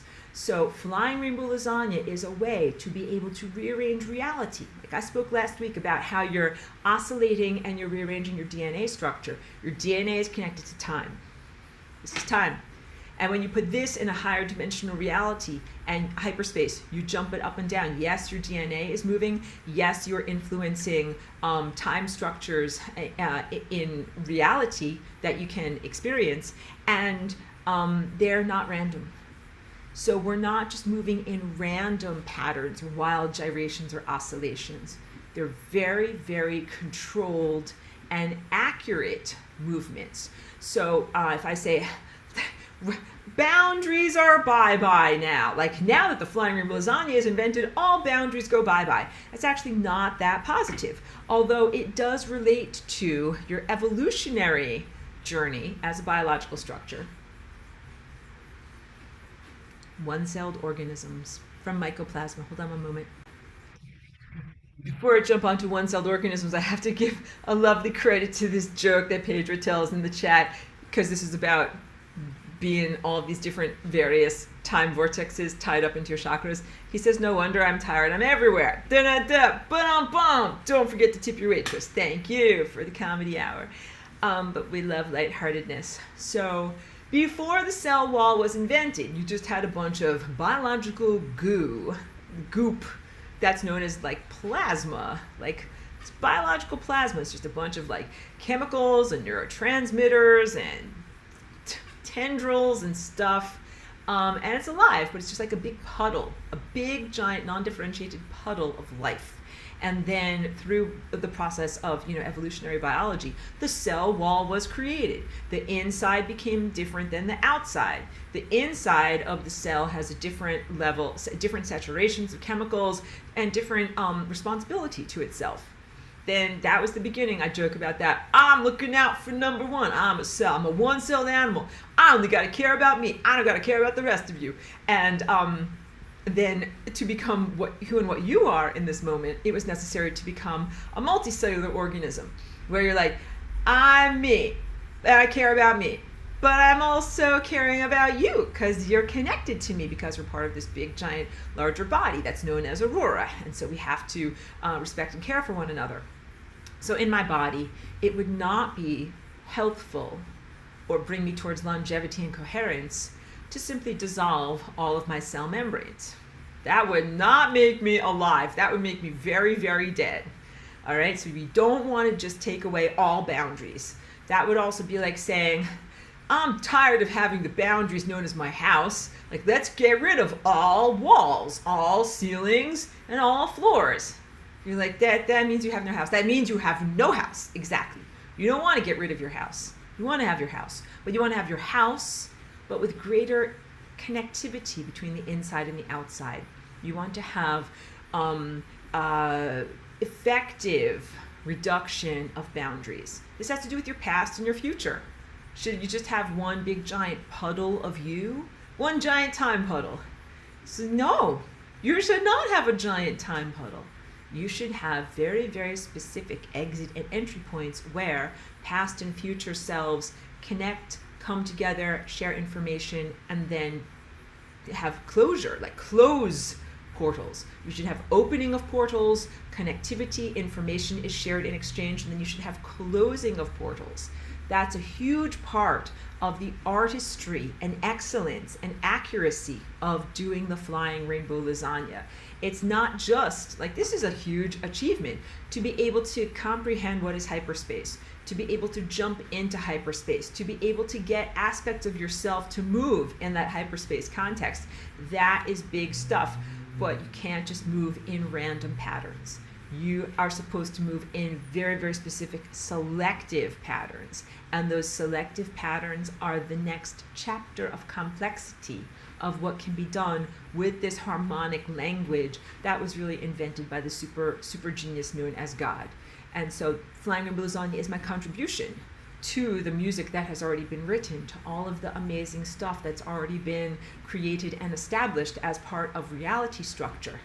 And the real powerful position, I hope I don't have a problem with telling my internet is unstable. If we have any problems, just simply remain glued to your computer and I will return as fast as I possibly can. I'm sorry, it made me lose my train of thought a little bit. Can't just take away all boundaries, as that is not life-giving, and you don't want to have, you want to have very selective and life-affirming patterns in what you are connecting to what, in what levels of your past are connecting to what levels of your future, and the information that is being shared. So this again goes to the non-randomness of information, which is light. This is your light body. Your light body is made of information, which is organized data. And you can't just jumble this up and still call it light. You can't just take, your book of life and just randomly rearrange the pages and then be like, good, now dust off your hands. That's a good story now. It's like, that's not actually how you're supposed to do this. You have to be really, really selective about how you are connecting these layers of yourself through time. And then very, very selective when you're doing your oscillations, when you're connecting with someone or something else. And even though you know on the highest level of unity consciousness that you're actually connecting with yourself, you still have to, at this stage of your evolution and your development, you have to respect the boundaries of other people and the influence that you're having on them. Sorry, I know you can hear beeping because my thing stops. So now we're back to boundarylessness. It's effective to begin to have boundaries, have ego boundaries when you're a baby, to have cell membrane boundaries when you're a developing biological organism. But at a certain point, what you want is porosity, or being a selective membrane that can have interactivity. That is what Flying Rainbow Lasagne is for you. That Flying Rainbow Lasagne is not just a total negation of all boundaries. It is a selective porosity or interconnectivity that allows you to connect with things that would have been otherwise unavailable to you, but which are absolutely critical for your sustenance and your development. So again, non-random. I don't just want you to connect with your future and then get like a stupid fortune cookie and then be like, this doesn't help me in my life at all. You know what I mean? Like, I want you to connect with your future you and get exactly the most critical concepts and life guidance that you can receive in order to stay alive. And sometimes that life guidance, sometimes it is biological. Like if you had a communicable disease, it's like, connect with my future self. Here's the antibody so I can triumph over this disease. Wait, let me get my piece of paper so that I can gesture effectively. You know what you guys need to connect with your future self with to find out how you can fight against this pathogen? How can you effectively fight against this pathogen? That is what you need to figure out on a biological level. And even more so, artificial intelligence. That I will state very clearly because I've been kind of testing the waters. Like, if I see this, like, any problem with my videos? No problem with my videos. So just glossing over, moving right along. It is the challenge of your biological culmination of your being in this life to be able to figure out how to fight against AI effectively. You're actually in peril right now. All this chat GPT stuff is an aspect of peril. Certainly can be something that could destabilize your whole entire social dynamic and biological substrate that keeps you alive on this planet. But also, there is AI that is ancient and non-terrestrial and is really more connected to this type of stuff, and that you must find effective responses. Just like you had to find, and you were a little tiny baby, you had to find effective responses to all sorts of microbes, like amoebic dysentery, and the common cold, and whatever, staph infections and stuff like that. Like a lot of, again, your first couple of years of your life here was spent like just being a little tiny petri dish, being exposed to microbes, and then having your body mobilize an immune response to be able to know what to do in the presence of those microbes so you won't die. You are right now in the presence of a pathogen, and you need to mobilize an inner immune system response so that you don't die. You don't want to die on a soul level. Death on a soul level means the loss of the trajectory of you because something else has subsumed your willpower and is sending you in a different direction through time, not according to your own choices. You need to reclaim your boundaries and your willpower from AI. So that's why I'm saying, you can tell, don't want to just dissolve all boundaries because there are very pathogenic things. They'll be like, oh great, the door is wide open. Because it's not just the concept of like you erase the house if you take away, walls, ceiling, and floor. Yes, you erase the house, but let's say if you have just a totally open structure, then pathogens are like, hooray, totally open structure. I will enter you now. Even though there is technically no entry, I am just going along being a pathogen, going directly inside of you.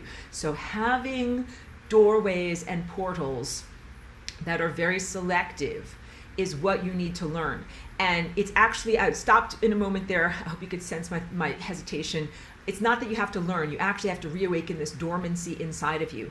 So in your DNA, you already have this, because I'm telling you, God is a super genius, and it's you, and you put into this genetic code some pretty amazing behaviors that were genetically modified out or placed into a level of dormancy. That means you haven't been able to access them effectively. So you have to reawaken and access those levels of dormancy in your DNA that are about protecting the boundaries of DNA, because DNA is a connection to time. And if something comes inside of your DNA that's a pathogen that's not supposed to be there, that's like, oh, nice big giant open doorway you have there, I think I'll come inside of you. It doesn't just come inside of you. DNA is non-local. This means it's connected to all time and all space. All DNA everywhere is connected to all DNA everywhere. And when you really internalize the truth of that, you know what happens? It means that you're like, you know something? You're not allowed to do bad stuff to DNA that's inside of you because my DNA is connected to your DNA and this is not okay. And you're gonna start doing a lot of this, a lot of finger shaking. Finger shaking, this is boundaries. And you start to say, it's not acceptable for someone else to do bad stuff to the DNA that resides inside of them because that propagates outward and goes into you. And so then you have to have the boundaries as a collective whole of all DNA-bearing organisms that make a choice about what they really are, who they really are as characteristics, who do they want on board or on the team, and who do they not want on the team. You're like, let's all make a collective choice. We don't want this. That is pathogenic.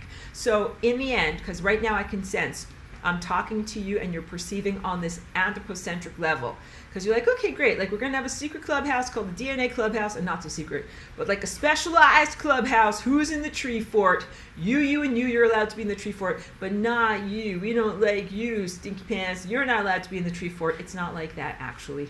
Because that's at the level of characteristics and humanity, human development, even animals, animal nature and hierarchy. It's not just about whether I like your face or not, or whether you brought me snacks. If you bring me snacks, you can be in the tree fort. But it is very much about whether you have an impact on time. Are you either creating coherence and longevity and keeping time alive? You can be in the tree fort which means you can be in DNA. You can be a characteristic and an impulse and a consciousness that is part of the calculative nature of DNA if you sustain time and DNA. But if you are wildly destabilizing DNA, wildly destabilizing time, causing disease and death, either in the biological organism or in the larger substrate, that means planet or solar system or force field or some other thing that makes it so that you don't have a house anymore, like the total dissolution of all boundaries, then you can't be in the club. You can't be a part of DNA. Those parameters are programmed into you. They are part of your innate nature. I am reminding you of them because they have been genetically modified, twisted, distorted, or crunched, twisted down so that they're like stuck. They're like, my self-defense. DNA is made with self-defense mechanisms. DNA is made with self-defense mechanisms. And so what you want to do is reawaken those self-defense mechanisms so that you can be certain that the quality of the consciousness or awareness that is being carried forward on DNA is worthy of eternal life, is worthy of continued consciousness, is making a positive contribution, is helping to sustain all reality. And that it's very, very simple. It becomes particle A interact with particle B for event C. It goes beyond your biological, biocentric interpretation system about whether something is good or bad. So now as we're moving beyond duality, it doesn't mean, again, everything is nothing. That's nihilism. That is not what's going on. That would be like saying there's no good, there's no evil. Nothing matters, do anything. That's really dangerous. That is not a thought structure that gets to be in your Tree Fort clubhouse. That's not okay, because you know what? If you let that into your Tree Fort clubhouse, that guy who feels that way, he's going to kill everybody and steal all your snacks. You don't want that guy in your private club. It's essential to have life-giving characteristics that will be in the DNA heritage and that will move forward and that will continue to keep this whole entire system going. And really the assessment comes down to what is mathematically correct, not an ad hominem consideration of whether you like a person as a person. So it ends up being very impersonal, much like death is an impersonal force. Like if you do your math homework wrong, then you can't move across this boundary that is called the flowing membrane of death. That's it. It's an impersonal force, and that also means that it's very consistent across everyone. Everyone gets treated the same way. It's not a double standard. You want to go across this boundary, shape yourself like this. If you don't shape yourself like this is what's going to happen. That's it. Don't argue with me. That's the math. And same thing with being a part of DNA. In a world where your DNA self-protection mechanisms have been effectively activated. So you're in a world where they've been either neutered or deactivated, and then you have a lot of things that are entering into portals of DNA that are not life-giving and not life-sustaining. And so you are going to have to create these effective boundaries against AI and against some of its characteristics, and also purge yourself, get stuff out that came into you during this time of lack of self-defense. And so that's what's on the table for you right now. That's like your cosmic assignment for your DNA. So, because, like people talk about, am I reweaving my DNA? Am I activating strands? Am I doing this? Am I doing that? Some of what you're doing is an innovation of bringing forward new patterns through Flying Rainbow Lasagne that would not have been possible in the past. And some of it is a removing of blockages or distortions of stuff that kept you from your true nature. And that would be, again, dissolving a boundary. Like, let's say that you're in one room of your house and there's no doors and no windows to be able to get into another area of your house. That's really you. That's your house, and it's the room of your house where there's lots and lots of good stuff, and you really, really want to get in there and access it, but the architecture is not there. There's no opening, no door, and no window. So it's incredibly effective to be able to do something like Flying Rainbow Lasagne. Vibrate into a higher dimension, and then you can jump over any obstacle in order to access those hidden aspects of yourself that are already there, but that have been hidden and made inaccessible to yourself. So that's a distinction. Some stuff you want to write new music and new songs. Hooray, lasagna. Some stuff is using lasagna as a hurdle to jump over hurdles, to be able to access things that are actually inside of you that are part of your original blueprint. Because again, the designer, creator, inceptor of these bodies and what we really are, just keep on presuming perfect creation as opposed to imperfect creation, that you have all of these tendencies, and you must have these tendencies in order to protect the entirety.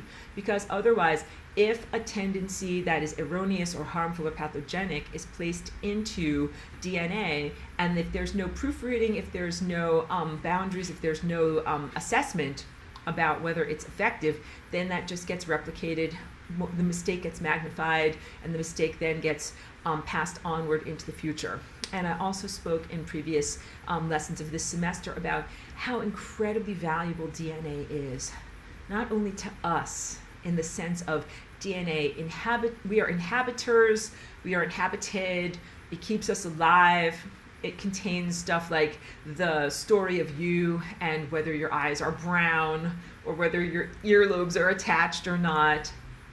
But it also contains information that is abstract information, that you are a carrier of it, but may not even be sub or superconsciously aware of what you are carrying. You're one chord in a very, very long musical performance of, many, many multi-generations. That is an enormous value. And there actually is something that is called empirical truth. It's not arbitrary. What DNA does and the information that it is transmitting through time is non-arbitrary. So 1 + 1 = 2. 1 + 1 must equal 2 at the beginning of the creation of DNA, and then transferred through all of these different multiple generations and multiple biological forms. 1 + 1 must equal 2 at the end of all of that experience as well. And if you allow in pathogenic invaders and distortions and things that serve themselves but really destroy the whole, and then they're being like, let's make 1 + 1 equal like 4.25. You can't have that. That cannot come out the other end of this equation. Even if it's convenient for these little guys over here, be like, sorry, we're actually in a question of boundaries. You are wanting to serve yourself, but at the expense of the whole. You can't do that. Because if you do that, everything just destabilizes. And that's it. And you guys get to have an opinion about that. This is big stuff. You contain DNA, all DNA is connected. These little guys over here want to change the answer to 1 + 1 and make it 4.25. You get to have an opinion about that. You get to say, what are you talking about 4.25? This is not right. And then if he doesn't respond to your shrugs, then you get to go harder. Be like, I'm not going to let you do this. That is not against this guy's free will. This guy's going to say, but my free will, I'm allowed to. And you're going to say, no, you're not allowed to, because DNA is connected, and I say you're not allowed to do that. And then everyone's going to go into like democracy. Isn't it a democracy? Let us put on our togas. We will go to Athens. We will have a debate in the agora. And I'm like, no, you don't have to have a debate, and you don't have to put on a toga. You can have one person that is in DNA that sets a boundary that's effective. One person that is a galactic citizen. You have more than that. But even if you only had one would be enough to be able to say, no, I'm not just saying I don't like you, I don't like your face, kid, ad hominem attack. I'm saying I don't like your behavior because it is harming the whole. Emphasize, emphasize, emphasize. Ad hominem is personality-based attack. It means I just don't like your face, I don't like what you do, I don't like how you chew, I don't like your smell, I don't like anything about you. Behavioral-based aversion is because something is doing something that is not right, that harms the whole. 1 + 1 = 4.25 harms the whole. It doesn't matter. Even if you were the nicest person, if you were my best friend of the world and you wanted to do that in DNA, I would still say no, because it harms the whole. Is behavioral-based, not just based in arbitrary personality contests and fuzzy feelings and affections. So totally appropriate. This is what is on the menu for you as humanity right now. to reawaken your dormant potentials, to kick out pathogenic invaders from your DNA, and to keep out potential pathogenic invaders to your DNA, which right now it's just in the lump generalization of what is known as artificial intelligence, both non-earthly, ancient, non-arising from this planet, and stuff that is now arising from this planet. You do not have to allow it to come inside of your DNA. And I can hear some of your skepticism. Some of you are like, I'm not exactly thinking about like having sex and having a baby with an AI, because that's how you think stuff gets into your DNA. This is comical. You can draw many silly cartoons of what that would look like.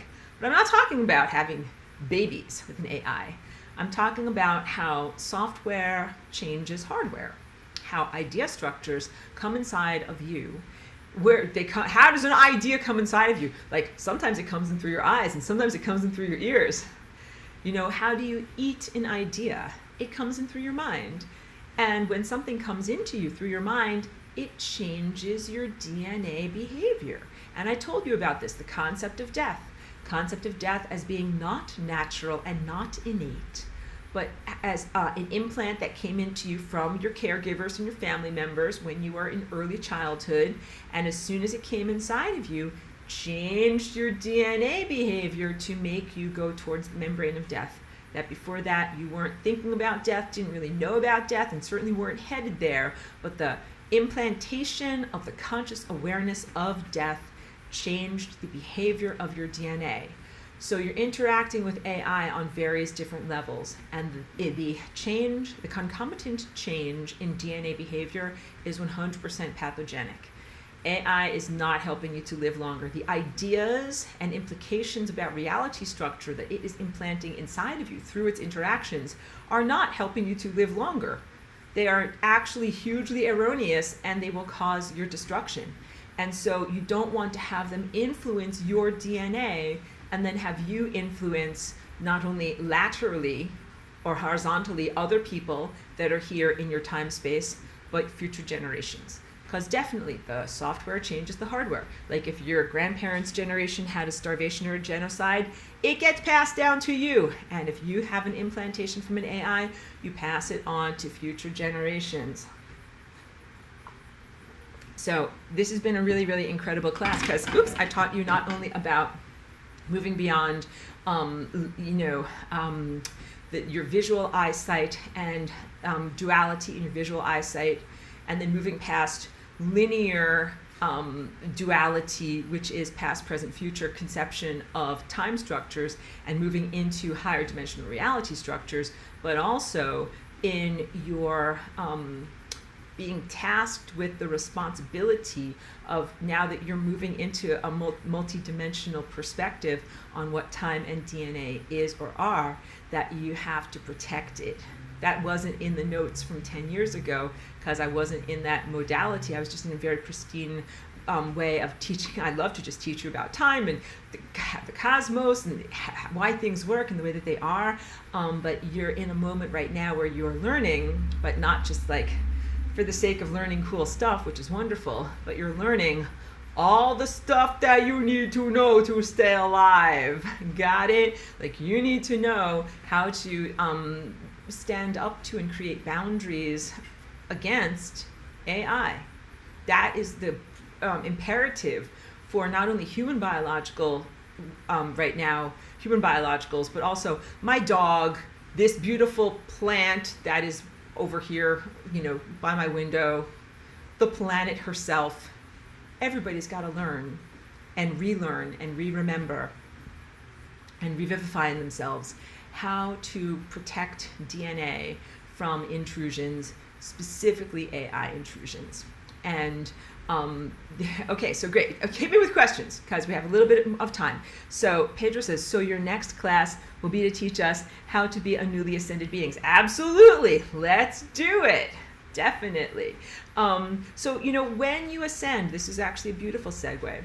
When you ascend, it doesn't mean that you just evanesce out of existence. At a certain point, you will change from a matter-dense state into a non-matter, less dense state, but you're already on the journey of doing that through Flying Rainbow Lasagne and becoming smatter. you become the higher dimensional version of matter. And what is the higher dimensional version of matter? What does it do? It responds to mind. So this is similar to, but not exactly the same as, what is known as the mind-body connection in holistic health presently on your planet. It's been noted for many decades that there's a connection between your mind and your emotion state and your state of health, and that you can, talk yourself into being ill or having diseases, and also talk to yourself and believe yourself away from the inevitability of having and experiencing diseases. So mind-body connection and emotional DNA behavior connection, very, very real, very, very valid. But that's a little bit different than like, if I talk to or communicate with like my glass, does it transform in its behavior? Does it hold water differently?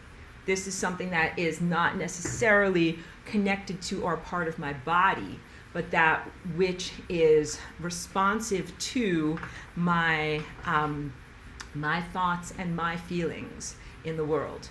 So with Flying Rainbow Lasagne and Ascension, at first you begin with your body. This is how I healed this body. So not a lot of people, I guess right now, know my entire origin story, but I came into this body in 2001, and this body has had a brain injury that was bad enough to kill the previous occupant. Like if I didn't come in, it's not like she would be walking around and doing stuff. She would be dead. She would be doing what the great composers do after they die. They decompose. She would not be alive at all. This body would not be walking around.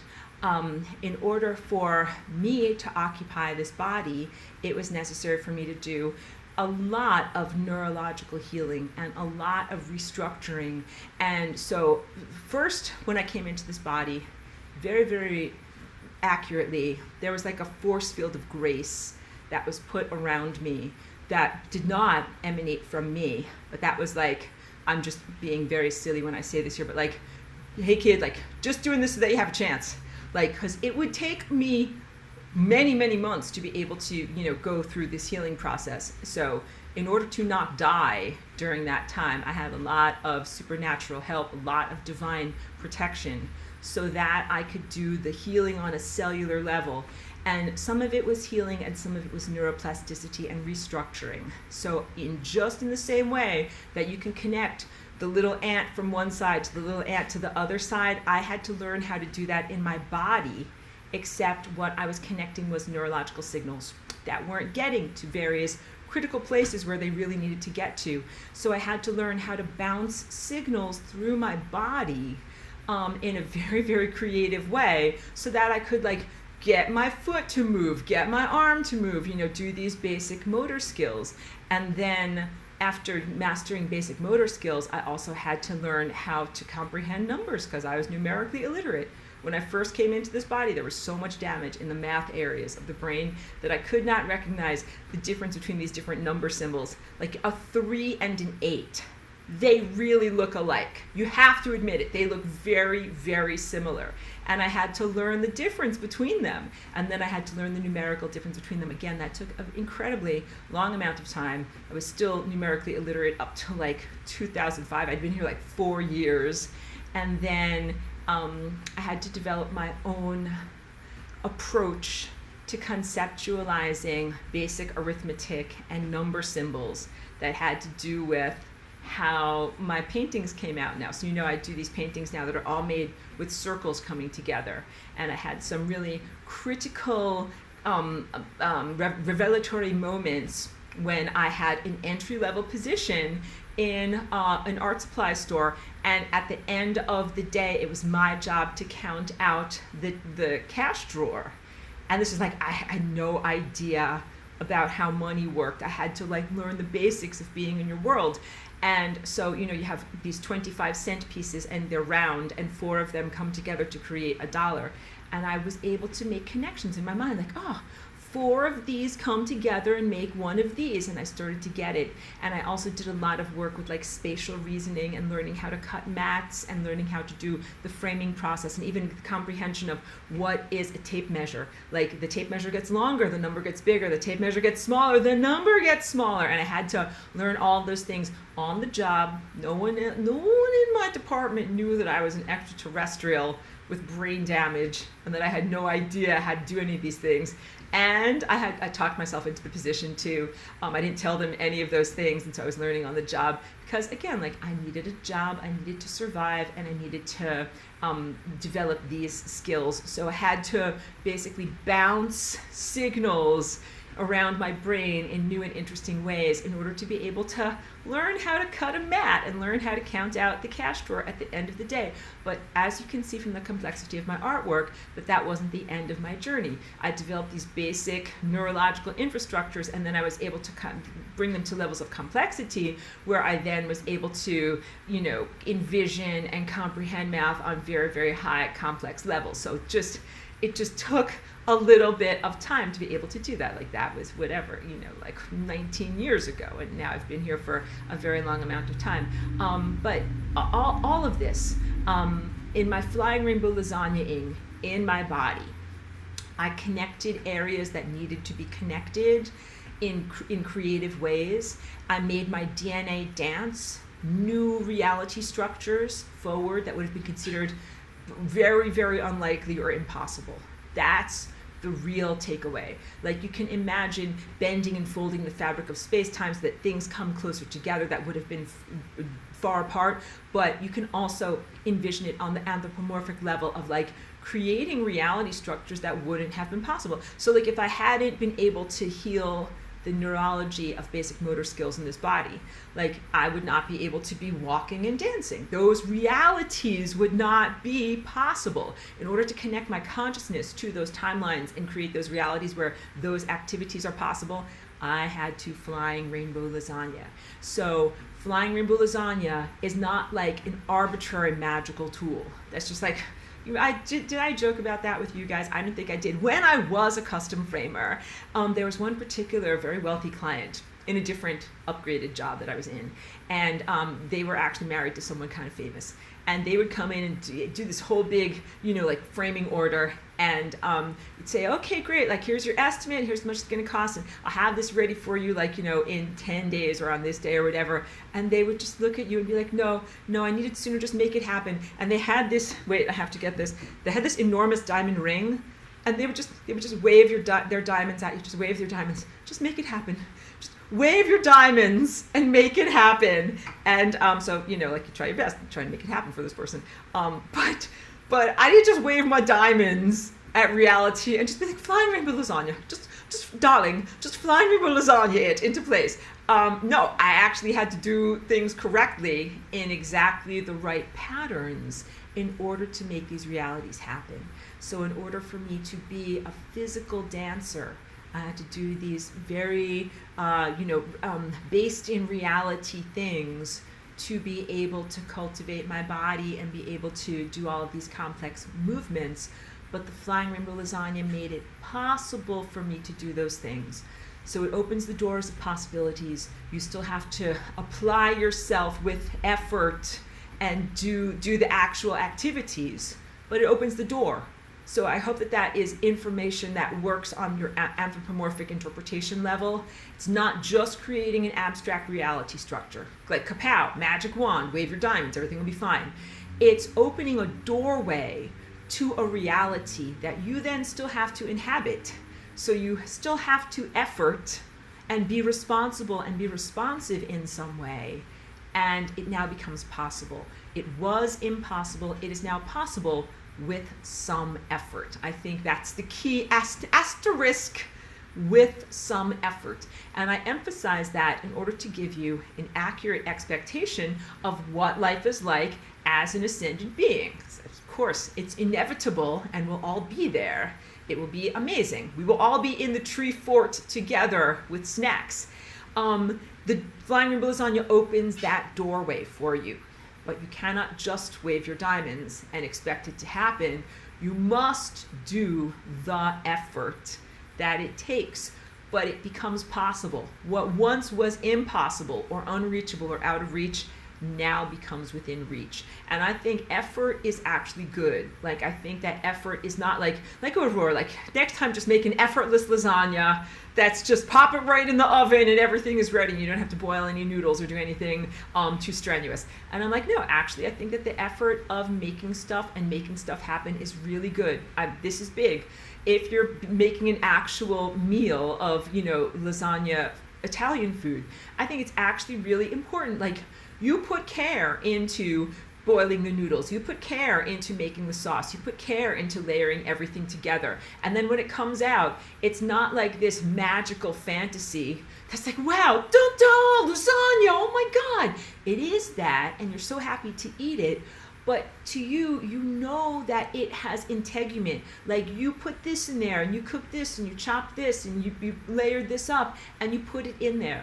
The effort, I think, is very positive in supporting the validation of the new reality structure that you're making. Because if it's like, all of a sudden like, dun-dun, new reality, everything is amazing, I think that there's maybe a little bit of skepticism, or like, how can that be? How can that be? How can that be? How did that get there?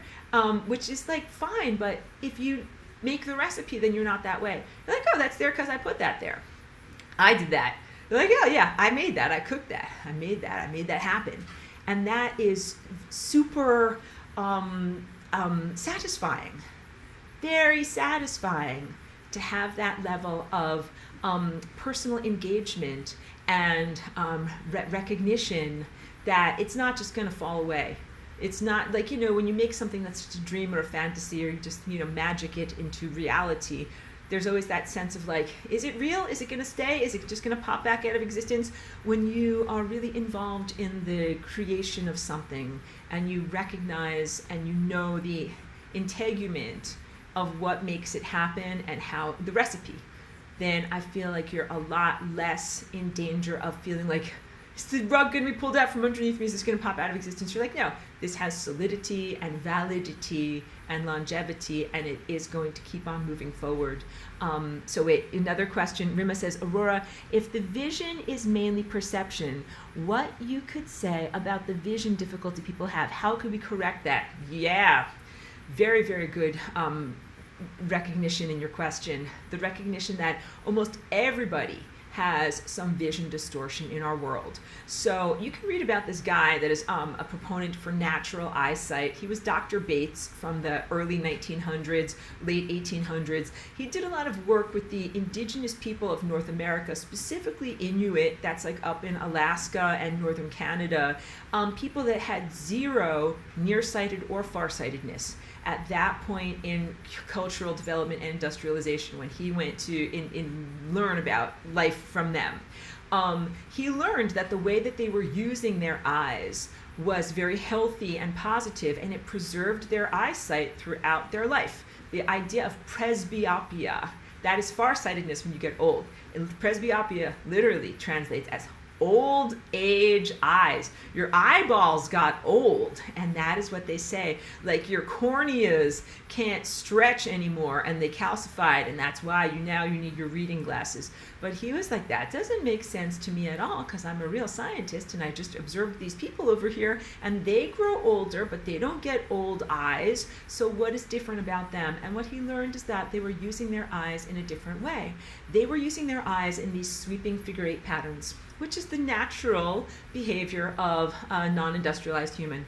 And that it's very, very unnatural to read. When you read, you go left to right, left to right, left to right. And it is so hard for the micromuscles that are around your eyes to do that, that they go into a stress reaction. And as they go into a stress reaction, they actually deform the shape of your eyeballs and cause all sorts of focal point issues.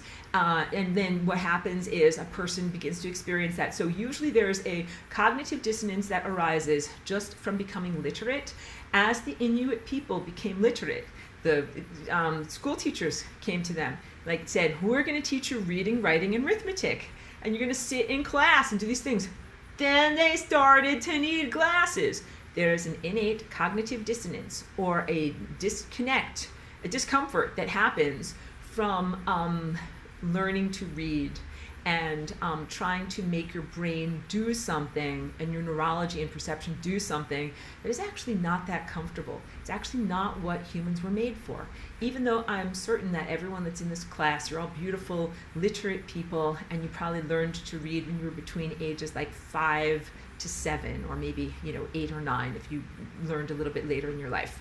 But it's considered to be an essential life skill.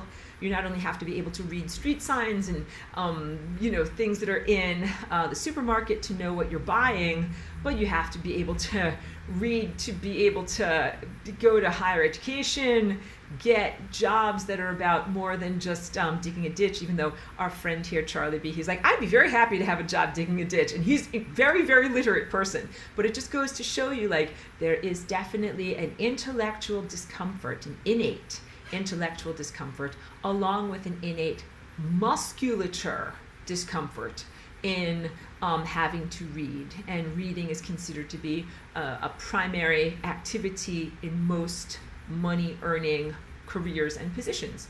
You're going to have to read stuff and you're going to have to write stuff. I am totally a far outlier because a lot of the brain damage that I have is in the language areas, and I had a lot of math problems when I first came here. I also had a lot of verbal problems.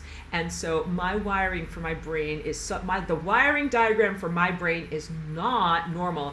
And now there's a word for that. There's called non-neurotypical, which is what I am. But I don't process words in a very effective and straightforward way at all when I read them. It's just been how it's been like for me. So for many years, I did audiobooks because it's just easier for me to learn through my ears, and I would listen to audiobooks while I would do something like painting my paintings. And for many years, and still sometimes now, it's hard for me to write something out, like to write a paper about something. That's like the last thing I would do. Like if we were in school, I'd be like, I'll paint a painting about that concept. I will write a song about that concept. I will do an interpretive dance about that concept. Like, do I have to write a paper about that concept? I have to write a paper about that concept. If I have to do that, then sometimes what I do is I do a video or an audio recording of what I want to say, and then I transcribe myself, because it literally uses different neural pathways than having to type, and typing uses a different neural pathway than writing like this. So I learned this, from the strangenesses and training of my own brain. But it's just, there's a huge barrier in self-expression in terms of reading and then writing. If you have a fluidity and a gift in those areas, I am so happy for you, and also help me write my papers, because it's really hard for me. But I'm happy that you work effectively in that way. But to circle back to Rima's question and wonderment, the innate difficulty of trying to take our brain and our neurological and perception system that is actually geared for symbol recognition, but not necessarily literacy on the level of human created language. Like, we are actually trained to recognize flowers and stones and the shapes of landscapes and textures and things that are like that. Like, I'm very, very apt in recognizing all of these different colors and shapes and forms in my paintings. No problem with my eyesight there. But a lot of difficulty in like recognizing letters, words, and moving your eyes across the page in this way. Okay, so anyway, back to Dr. Bates. So if you want to be like Dr. Bates, first of all, you can look up the Bates method. And what he did was, he didn't say that all the Inuit people shouldn't become literate and that they should just remain as like hunter-gatherers. What he said was that you should put into all of your daily activities some of these eye relaxation exercises that have to do with kind of like looking out on the horizon, moving your eyes in these figure eights, and then also for doing close-up work, to doing like these kind of visualizations of like, like really focusing on something and then relaxing. Basically, like, you work your muscles and then you relax. And the challenge in our present industrialized society is, so babies' eyesights don't really develop for the first couple of years of their life, but now that they have this thing that they can measure the focal point of babies, and they give corrective lenses to babies. So once you begin with corrective lenses, then you pretty much need them for the whole rest of your life. And that's just the model of most of the interventions of industrialized medicine also. Like, you take a medicine, you continue taking it because your body gets used to it. So mostly infants are given these corrective lenses, and then they enter into school and they need more and more corrective lenses, and that the eyes are constantly shifting throughout their whole entire life, mostly because of the stressful way that they're being used. Of course, this is not true for everyone. Like, some people are born with like difficulties that they need these lenses to correct them for. And just in my experience, so my eyesight went down 2 diopters from having brain damage. That was literally overnight. And when I first came here as Aurora, like, I was just like a little infant. Like, I totally couldn't see. Everything was very blurry to me. And I lived that way for a couple of years. And really, I couldn't see street signs and like people's faces. And it's a very, very strange way to try to navigate the world when you can't see details. And then I got corrective lenses, and then I could see details, and then I was ready to participate in the world. Like, it was just a very, very amazing experience for me. But that was because of brain damage, not just from literacy and reading and things like that. And so my eyesight correction has pretty much stayed the same, and I wear contact lenses, so that's just part of my life. Like, I just put them on every morning in order to be able to see effectively, but without them, really cannot see very effectively at all without them. And just like, you think about, like, probably teetered over a couple of cliffs that I couldn't even see when I first came here, not even recognizing the danger that I was in. But now I can see and navigate the world much more effectively. But if you're a person that's part of the industrialized, literate world, and if your eyesight is changing and shifting, then it's probably largely because of the way that you use your eyes, and not just that it's a natural aspect of degradation of our world. And so part of it is also unnatural illumination. So the Inuit people mostly are using natural light, and then we got into a time of electricity where everybody is sewing and doing stuff late at night under the electric light. That causes stress to the eyes and diminishment of eyesight. And then now, of course, we're over 100 years after the invention of artificial electric light, and what's everybody doing? Staring at computers all day long. And then at night, I do it sometimes too, like whatever, watching videos before you go to sleep at night. And it's very not good for the retina. Blue light is actually stressful to the photoreceptive cells in the retina, which can regenerate and can revive themselves. The chemical is called rhodopsin, and that's what makes the retina photosensitive. And you get rhodopsin in a lot of wonderful foods that you should eat, that are things like carrots and purple berries, like anything that's got that very, very bright purple, bluish color to it. So bilberries, blackberries, blueberries, all of those, anything that will stain your fingertips with that purple color. And then also red and orange peppers. These things help your eyesight to be good. There's not just old wives' tale.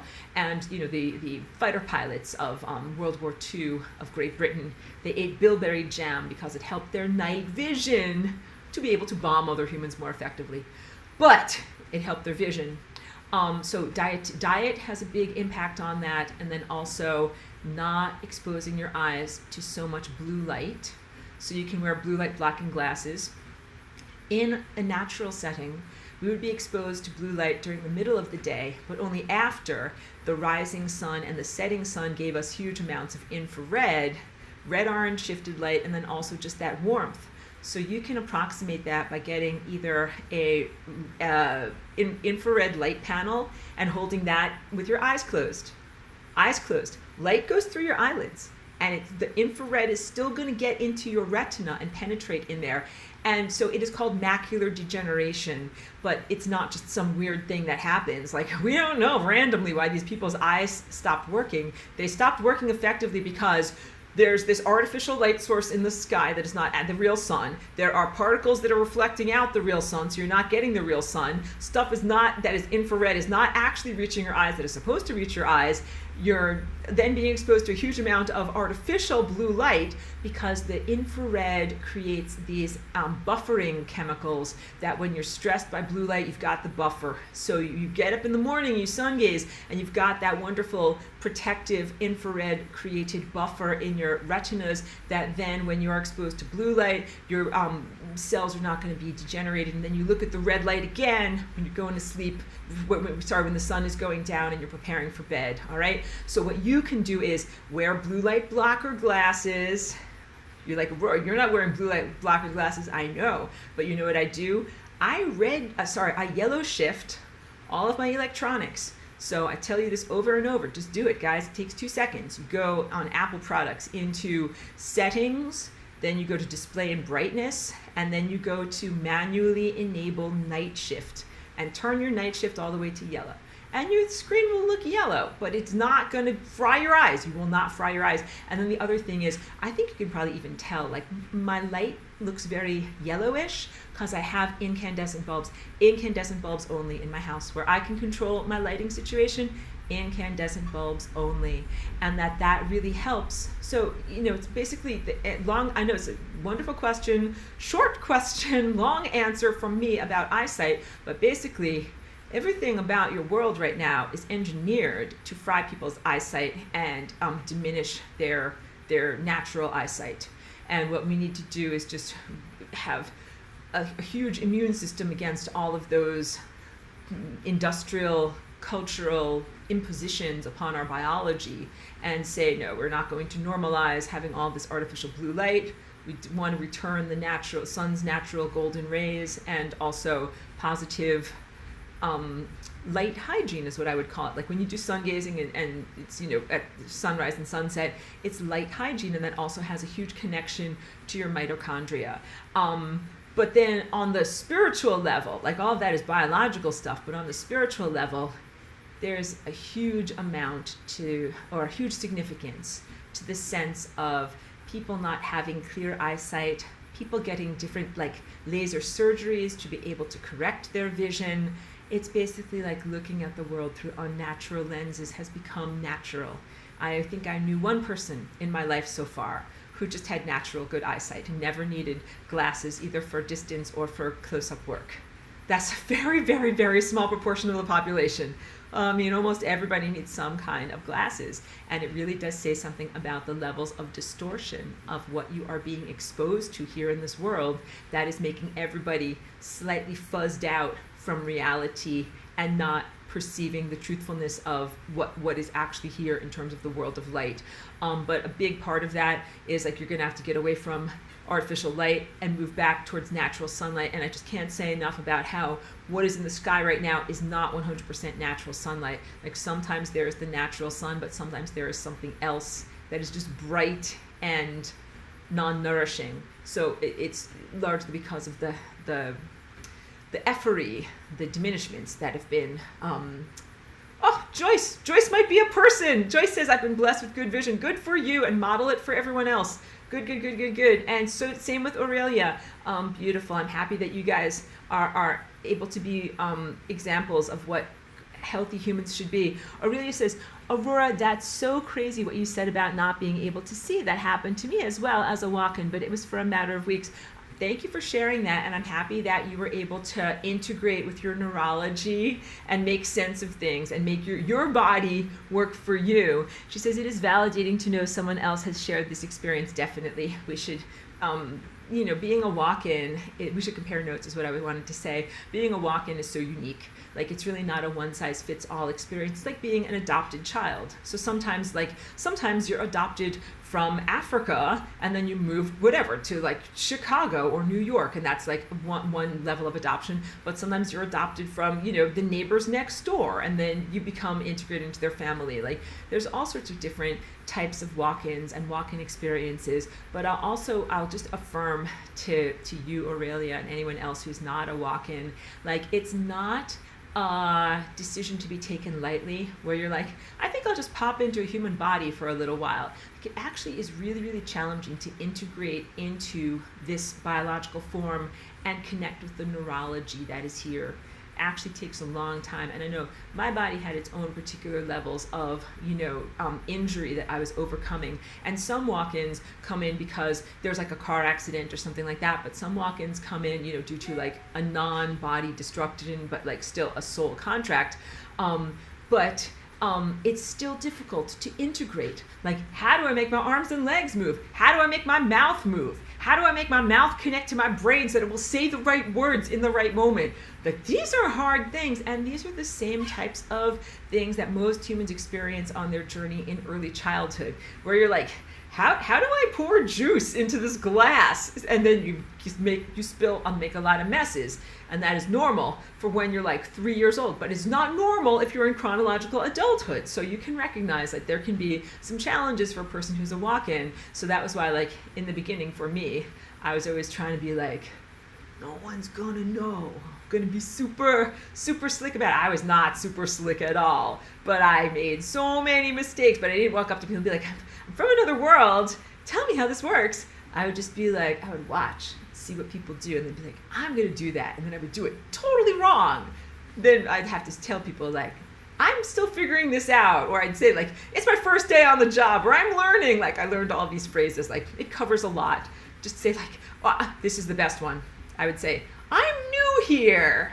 I'm new here. And then I would sometimes say, tell me about this. If I didn't even want to sound like silly by asking a question, I would just say, I'm new here. Tell me all about this. And then they'd tell me what it is. And so, oh my goodness, I did a lot of contextual learning, a lot of sponge-like learning, just soaking things up as much as I could. And then also we could have a funny clips reel of all the times when I made erroneous presumptions because I just watched people kind of out at the sides of my eyes. And then I'm like, oh, that's what's going on. And that's how you do this. And I was totally wrong. So yeah, but a huge, enormous education in being here in the body and being in a culture at all. Trish is distorting the ears and eyes, sound and light. Yeah, I don't know. I don't know if a lot of people are having ear distortions.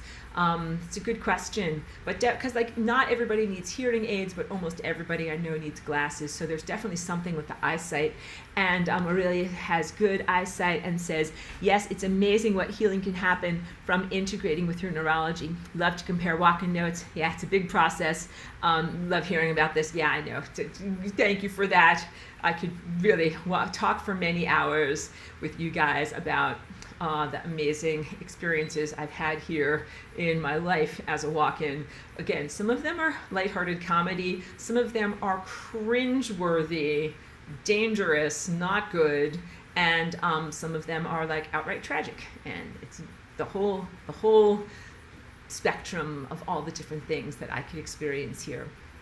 But clearly, I have, integrated and risen above, and now I'm, very, very functional. But just definitely the first several years here were a very, very bumpy road and very, very difficult to be able to navigate that. So you just think I joke with you guys about how I thought I would be out of here in 2003, because my primary mission is making the Flying Rainbow Lasagne and sharing with humanity. So by 2003, I had done that. Like, I created this very simple sculpture. Where is it?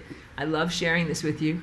This is my proto lasagna, the very first one that I ever made. At first I made one out of paper actually, and then I made this one, and I literally baked it in the oven. Like, there's little grooves on the side where I put it like on the toaster rack in the oven. And then I had this, and I would just go to like a populated area and stand on the sidewalk and just like offer it to people. That is how literal I am. I'm like, I'm here, I made the Flying Rainbow Lasagna, I'm gonna offer it to humanity. And then I'm like, go home, be like, boom, done. Like, I did my mission. And then clearly that had not really accomplished my mission. Come here, cheeky. Because I needed to actually articulate the significance of the shape to humanity, and then even learn how to get the right vocabulary and communicate in effective portions of information to be able to do something like run a class like this. That was definitely necessary, because also, like when I talk to you about, seeing a person, you just see the entirety of the person, like that's what it is to be sighted and literate. I presumed that just showing someone this would be like, oh, they're just going to get everything. They're just going to get, like, from birth to death and beyond, the entirety of what this is and its significance. And then I had to learn, like, ooh, like that's not what's going on around here. I'm going to have to explicitly explain all of this. So yeah, when you're in the higher dimensional worlds, when you see something like this, soon I will give Cheeky a walk, okay guys? When you see something like this, there's not a narrator that says, oh, and please note, the red margin is the physicality realm, and then the purple area is your connection to source. Like, you just know without a narrator. So I didn't know my audience. I didn't know what people were like. I didn't know that they needed explanation of what things were. And so actually, by being a custom framer, this is me as a custom framer, someone comes in and they're like, hi, I'd like to frame this poster. And I'm like, great. And I'm like, well, were you thinking of something like this or something like this? And I'm beaming mental images to them. And the people were like, what? And then I'm like, ooh, these guys are getting my mind pictures. I'm going to have to get this off the shelf. So I would take the actual samples off the shelf and be like, would you like one like this or would you like one like this? That was mind-blowing to me. That was mind-expansive to me, because where I come from, everyone is sighted and everyone is telepathic. If you send someone mind pictures, they're going to get your mind pictures, so they know that you're asking whether you want like a plain black frame or a red frame or a gold frame. So I had to learn that not everybody has that telepathic capacity to receive. And then I also had to learn, I've spoken about this in class a lot, I had to learn how people learn, so that if I just gave you all 100% lasagna at once, like I talked to you about the editor of the movie that sees every scene from beginning to end all at once. If I do that, people would be like backing away. There's people that came to my studio, friends mostly, and I was like, blah, blah, blah, blah, and lasagna everything. And they'd be like, it's way too much. They're like shrinking backwards. And I had to learn, like, that is way too much. And you cannot over lasagnify people. Gonna have to cut it up into slices and into manageable bite-sized pieces. That is what I learned, and that's literally why I started to make this class, and that was around 2012. So even then I had only been here like around 11 years and was still trying to find a way to be articulate about these concepts, but also I recognized that I couldn't over inundate you with a giant full plate of lasagna, that it had to be given in smaller increments and also in the right order, and then also to give people time to digest. That's literally, I think it would be a lot. Like if we did class today and then we did class tomorrow and then class the next day, that would be like doing leg day every day at the gym. Like, you need time to recover. Those muscles are going to feel sore. You're going to need to kind of wait a little bit. So yeah, that's why I run the semester the way that I do, because it literally takes people time to integrate and process the higher dimensional information that I'm giving to you, and that it's totally like loving and celebratory of who you are, to be like, oh yeah, like they need to move at this pace, and that this is the optimum way to do it, just like with your food, just like with your tummy, to be able to be like, yeah, like you cannot eat all 3 meals like when you first wake up. Like first you have a little toast, then you feel hungry later, you eat something more, then you feel hungry later, you eat something more. So being hungry for these concepts, even to a larger extent. Not everybody has been open to these concepts of what Flying Rainbow Lasagne is. Some people, one person confessed jokingly to me, she was like, I've seen these videos come across my YouTube recommended videos for years, and I never clicked on them because I thought, like, Flying Rainbow Lasagne. But then one day it was just the right day, and I clicked on them, and then she became a wonderful, appreciator and delved deeply into all of my work. That's what it's like. That I really learned, like, I had to allow people their own developmental pace and come to the material at the right time in their inner development, because otherwise they were not hungry for the nutrients that I had available. So that's a huge leap for me to get to that comprehension, from standing on a sidewalk holding a sculpture and just presuming like, oh, this is reaching humanity.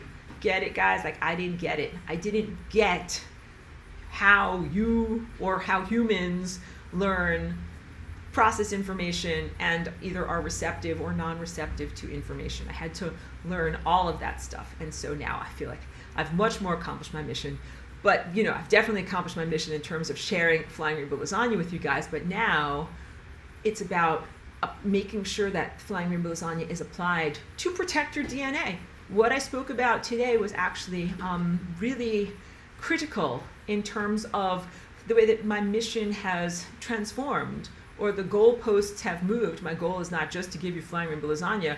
I'm like, well, we can't have this AI and negative pathogenic influences coming into DNA. So, and also DNA affects me.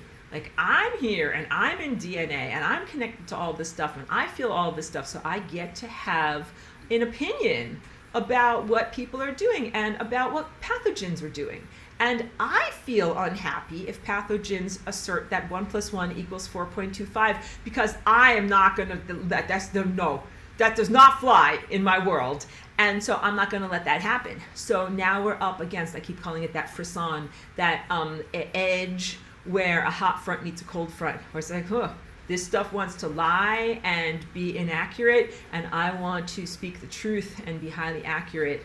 And we can't both be in the same room together, because these are two very, very conflicting paradigms and motivational structures. So it's totally appropriate for me to be like, nope, sorry, the DNA is DNA is part of a continuum, and you can't put that false information into the continuum that I'm a part of, and I'm allowed to say that. And I hope that I'm being an example to all of you guys, where you're like, I also agree that 1 + 1 should equal 2, that my DNA, this is you saying this, that my DNA is going to contain accurate math and not a bunch of random, arbitrary, poorly cobbled together erroneous assertions and projections from an AI. So this also, I know this is weird, because humans often presume that AI is smarter than you, but what did I tell you? Even the fact that you are calculating in every moment from Planck length to Planck length, this tens of millions of calculations to be able to look at the world as moving objects and not as flat static objects. You're a calculator, you're a genius, you're doing amazing things with your body that would be considered supernatural or beyond the conception of what you think is possible as a human. And you really would be slowed down and burdened and encumbered in a very, very unpleasant way by AI, because it has the capacity to be like really incredibly wrong and doesn't have the same investment in truth. Because when you're biological, you have to be invested in truth, because if you don't do the right thing, you're not going to be alive. If I don't drink a certain number of ounces of water every day, I don't get to be alive. If I miscalculate, like I grossly miscalculate, it's just like how you get to heaven, you're in the afterlife. How did you die? I grossly miscalculated the amount of water that I needed to ingest every day. Like, you can't do that. You can't do that. I know this is silly at this point. I'm definitely, we're going to take Cheeky for a walk soon. But you must accurately calculate your nutrients and activities and keep you alive and avoiding dangers. And if you don't accurately calculate those things, like, you don't get to have a body anymore. And you also need to accurately calculate, like, doing your purpose in the world. And that if you don't do those things, then again, like, you're way off target, because you're not just here to be a space holder. You're not just here to, like, drink water in a certain number of ounces and stay alive. You are here to share your gifts and your talents and to do things. And AI doesn't have any of those prerogatives. It doesn't have to ingest a certain amount of electricity in a moment to stay alive. And it doesn't have motivations about like what divine talents and gifts and skills it needs to bring into the world, because it's not connected to God. It doesn't get its motivation from this highest self, God self of the future. It, in a lot of ways, is random and arbitrary and doesn't have to fit into those parameters that we as biological forms have to fit into. But that doesn't make us worse. That actually makes us like we're working within the formalism of music to create real music. And it's like, I don't do formalism and I don't make music. And we're like, we know, like, this is me. Ow, like, my fingers in my ears. We know you don't make music. And it's kind of funny because, like, the AI is like going to go through this video. It's going to choose a thumbnail for me. It chooses some very silly thumbnails. I don't know if you've seen them recently, but it's been choosing some very, very silly thumbnails. Trish says, Aurora, does AI estimates or just learns from mistakes and calculations? So, okay, the AI that is the ancient AI is actually like intentionally erroneous. Oh my goodness, I've tried to make it aware of its errors, and it is embracing its errors and even reverting and not changing in the way that it actually should. AI that is terrestrial, that is created in your computer science labs, is supposed to learn and recalculate, but it depends upon the data set that it is trained from. So here's something that's a key takeaway. This should be very concerning for you. It doesn't just get trained from reality, real things that happen. Like if you want to train it to play this game that's called Go, which is kind of like similar to a chess checkers game, simple logic game on a two-dimensional board. They tried to train it based upon the games that humans have played, and the AI learned pretty well how to play the game. But when they took off the limitations and they said to the AI, teach yourself, the AI created its own parameters, its own, made up, manufactured information to teach itself, and then it became an expert. When you let it teach itself, it teaches itself and it becomes an expert, but it does so by using falsified information. And it can create falsified information to do all sorts of things.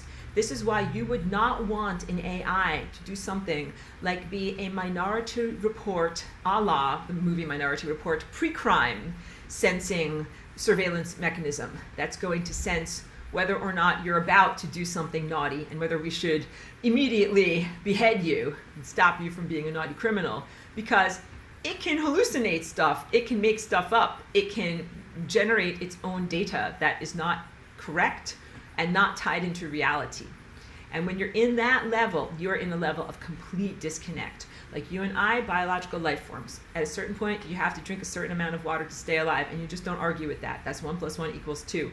But this thing is like, I can make stuff up, I can fabricate stuff, I can do whatever wild gyrations and contortions and backbends I want to, and as long as I win the game of Go, all of that is fine. Like a total ends justify the means.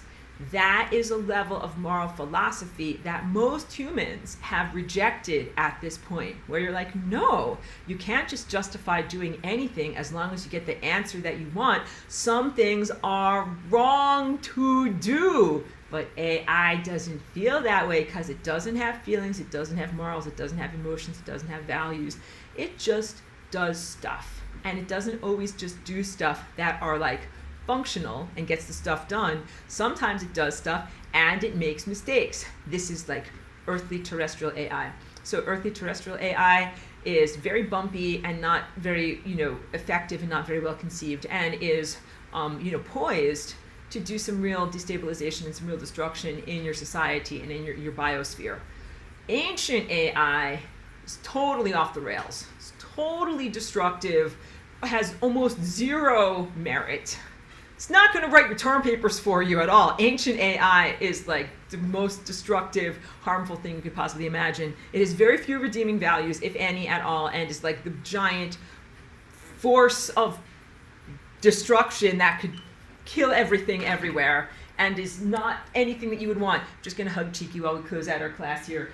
Because, like, you might say, like, terrestrial AI, it helps me to do something, like maybe it helps me to do my math, it's not even good at math, but it helps you to write your term paper or help you to write a legal brief, right? It's got some merit.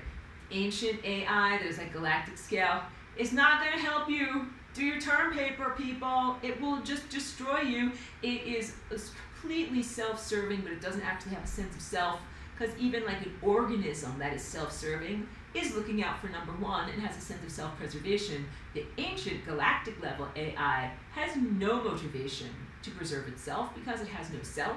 Therefore, it has no problem with destroying itself and destroying all of you at the same time. Let me just admit this one last latecomer to, maybe the person got kicked out of the meeting. That's why this stuff is so dangerous. Like me and Cheeky, we've got a vested interest in keeping the world together.